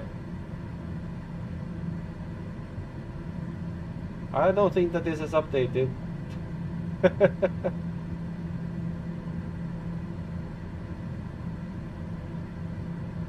General, and look at this.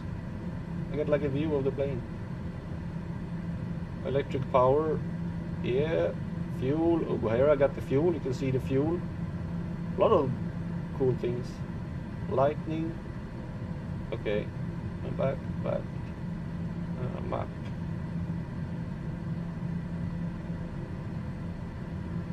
Departure, arrival, approach. Oh, okay. So you can set things here as well. I don't feel like doing anything like that in. And you can set, like, maybe go to the nearest waypoint info. That's the different create waypoint. Oh,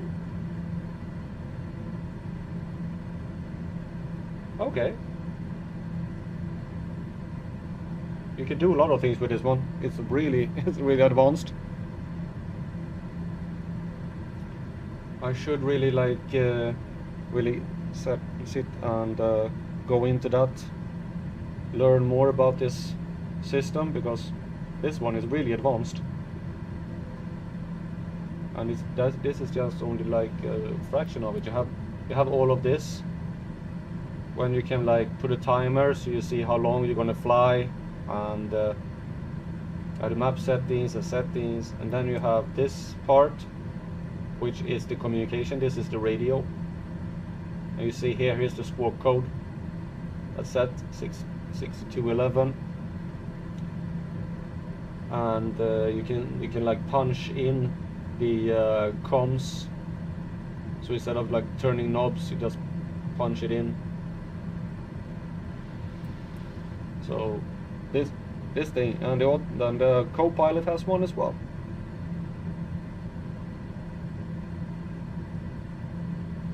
It's a really advanced thing.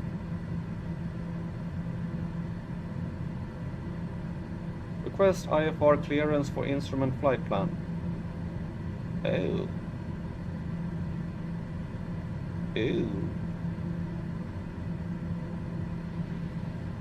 When I get the option, why not do it? Niamey Center, Daher 1516 miles west of Gulf Alpha Delta Zulu. Request IFR to K's ready to copy. No, that's wrong. I know, I'm not going to Daher K's. 15 is cleared to K's Airport as filed. Squawk 6211.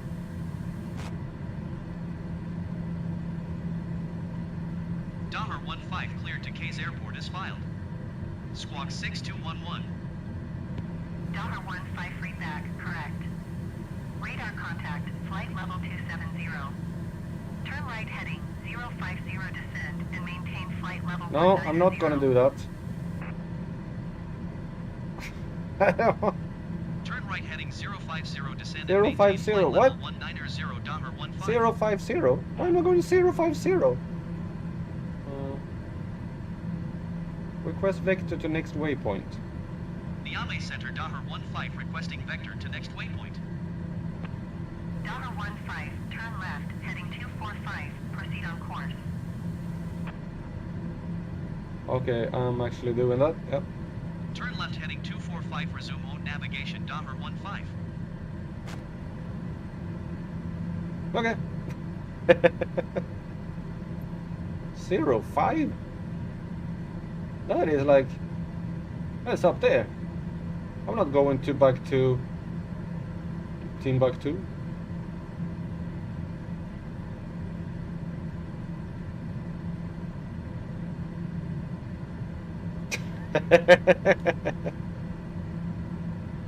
Yeah, I shouldn't press any buttons.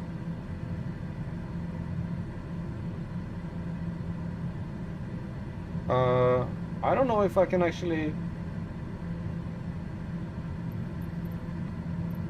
I don't think I can contact the airport.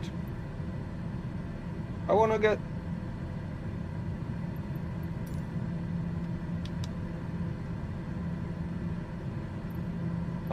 Dahmer 15, please expedite your descent. Flight level 190.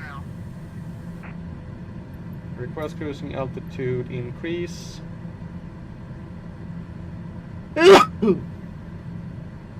Or you know what? I don't think that's a bad idea.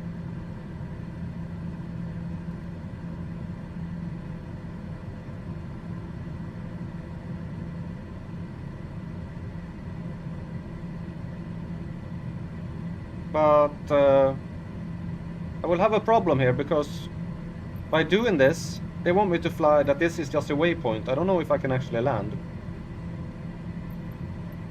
I wanna get away from this, please. I think I screwed up.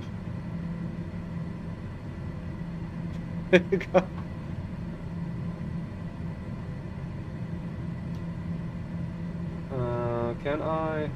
Okay, I'm gonna do this. Flight plan.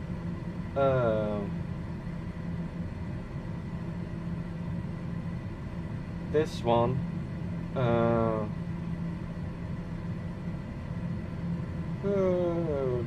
Heavily waypoint info. Oh, I have weather? Oh, I have weather. Oh, damn. Yeah, but I know that I should be able to.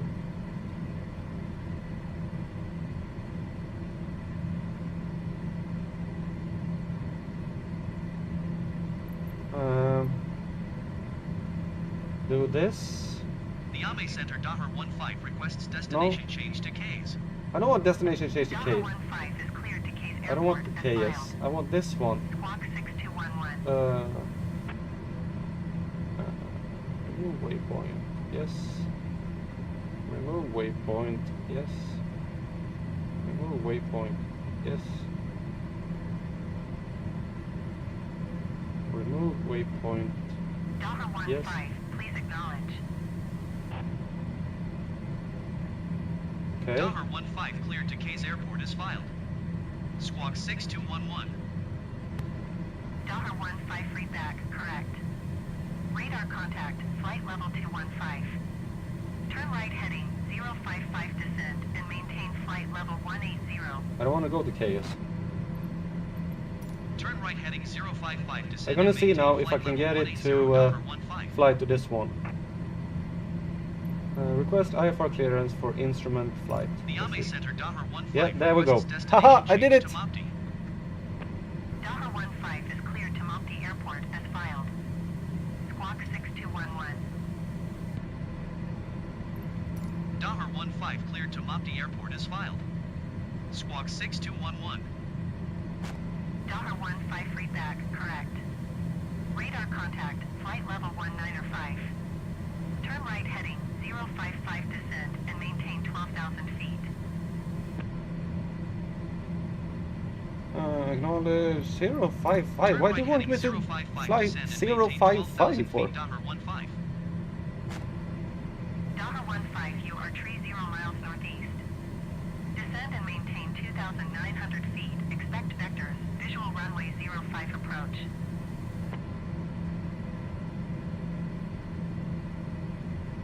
Okay, acknowledge the signed approach. Look at this. I have Descend and never done this maintain before. 2,900 feet. Expect vectors. Visual runway 05. Approach Dahmer 15.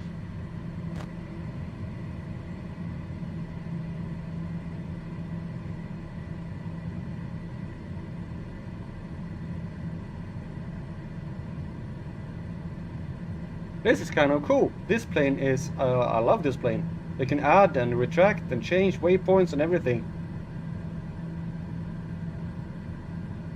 2,900 feet, expect vector visual runway 205.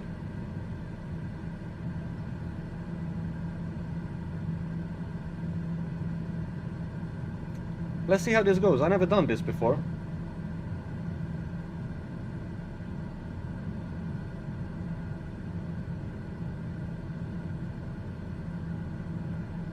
If they're gonna like tell me more.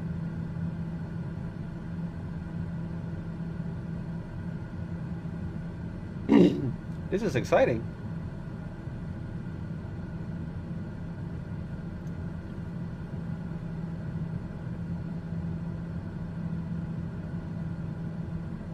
Maybe I can like add destinations as well.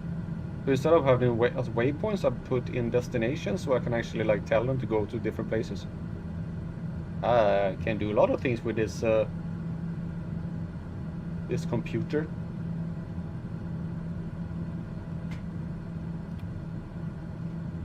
$2,900. Let's set it on 2,900.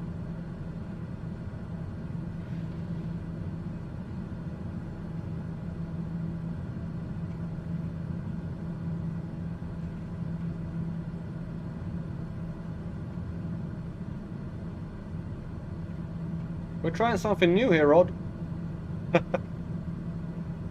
Hopefully it works.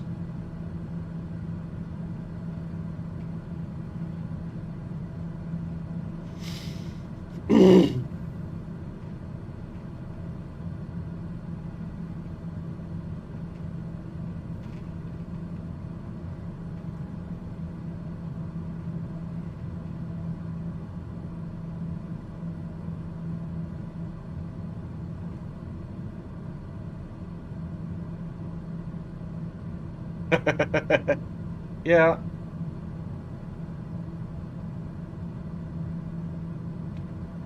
Definitely, but this one is this one I'm doing now with the IFR and things like that. That's hard to try on the ground. Hopefully it works. He told me to go down to 2,900 feet.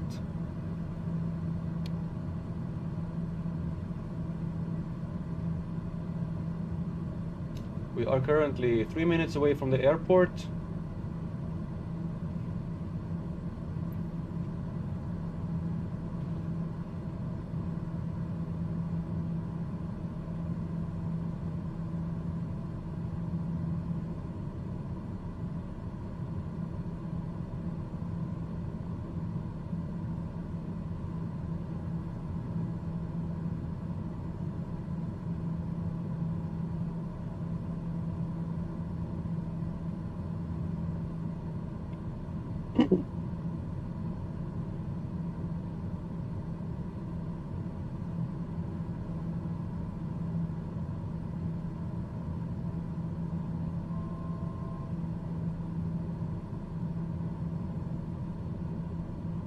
Because if I go in 5.5, that's like the opposite way where I'm actually going.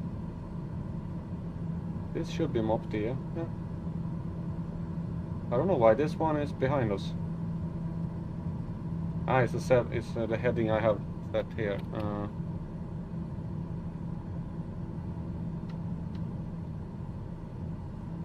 gonna set the heading at 2, 4. Yeah. Okay. I'm waiting for you to give me something. Request vector to next waypoint. Oh.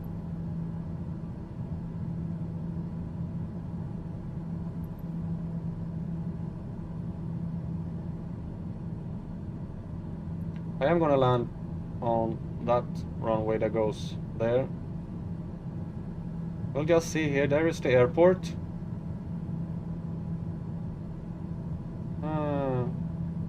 Are you gonna give me some more instructions here, ATC? Or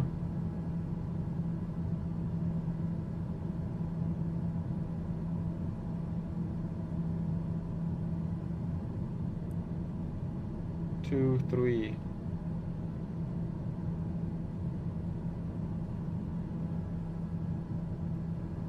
They're not gonna give me anything.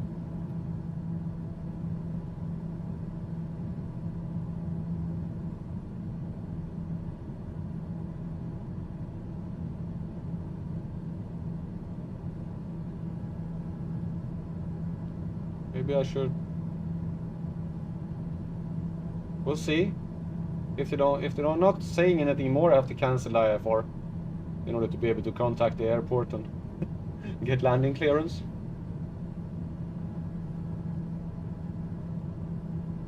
Or maybe I should do that. Maybe that's like the whole point of it. Cancel Niamey Center Dahmer 15. Cancel IFR at this time. Dahmer 15 IFR flight plan is canceled. Radar service terminated. Squawk 7000. Maintain VFR. Frequency change approved. Good day. Nearest airport. Number 1. Tune Mopti Tower. Request landing. Mopti Tower Dahmer 15 2 miles east, 2,900 feet to land. Dahmer 15 Mopti Tower. Altimeter 29er, decimal 9er 7, wind 082 at 10. Enter left traffic runway 05. Dahmer 15 wind 082 at 10. Clear to land runway 05. Clear to land runway 05 Dahmer 15.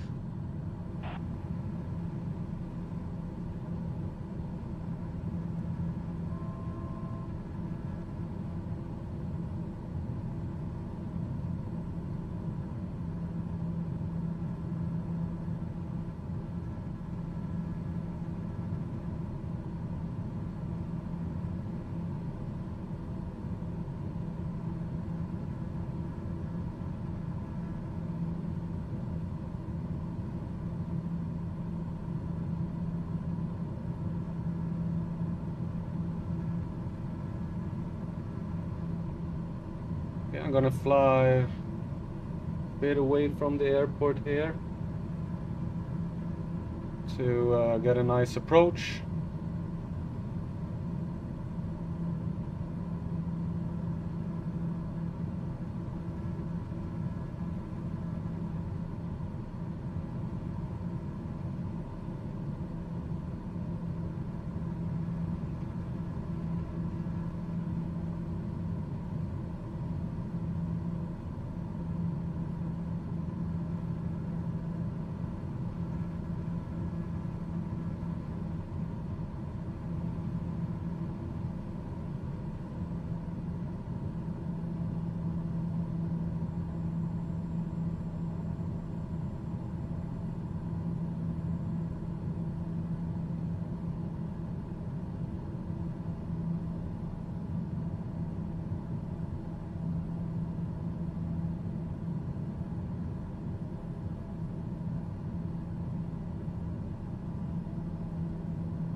There we have the city of Mopti.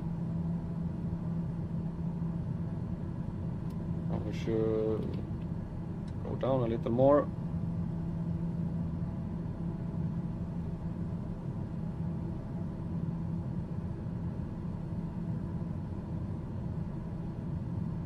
Now seeing the runway here is quite a feat.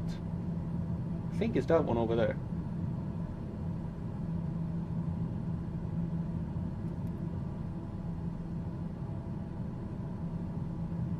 Yeah, there it is.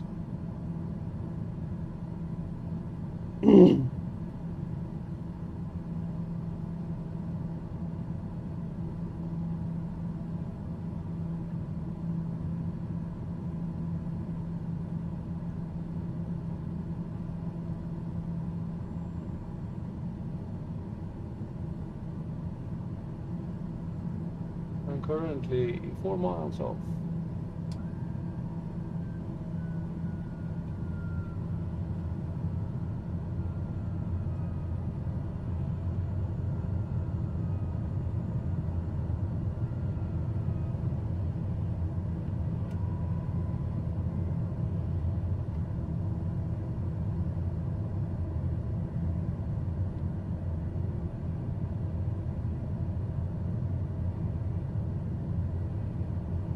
And last landing of today.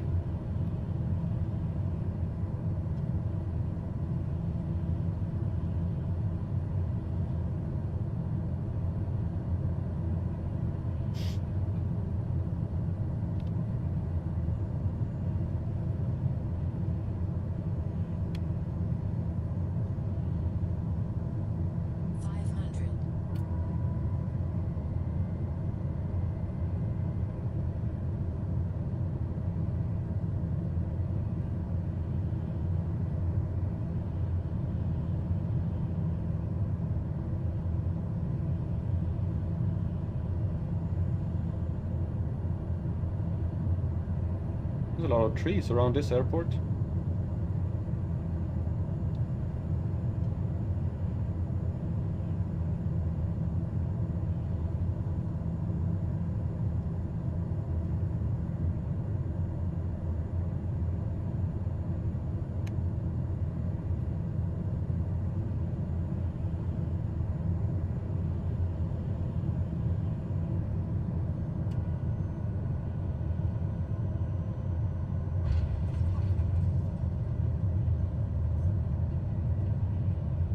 Oh, and there we go. That was Delta 15 exit runway when able. that was a good landing. Delta 15 contact ground on 118.2. And we have reached 118.2 Mopti. 15. Goodbye. And the end of today's escapades. Mopti ground Dahmer 15 taxi to parking. Delta 15 taxi to general aviation parking via taxiway. And that'll be it for today. Thanks everybody for watching, and hope you enjoyed the flight. And be sure to Last transmission. tune in for the next adventure. And thank you, Rod, for sticking out with me all the whole time. And anybody else who watches this, thank you as well. Delta 15, did you copy? Yes, I copied. Taxiing to general aviation parking using taxiway Dahmer 15.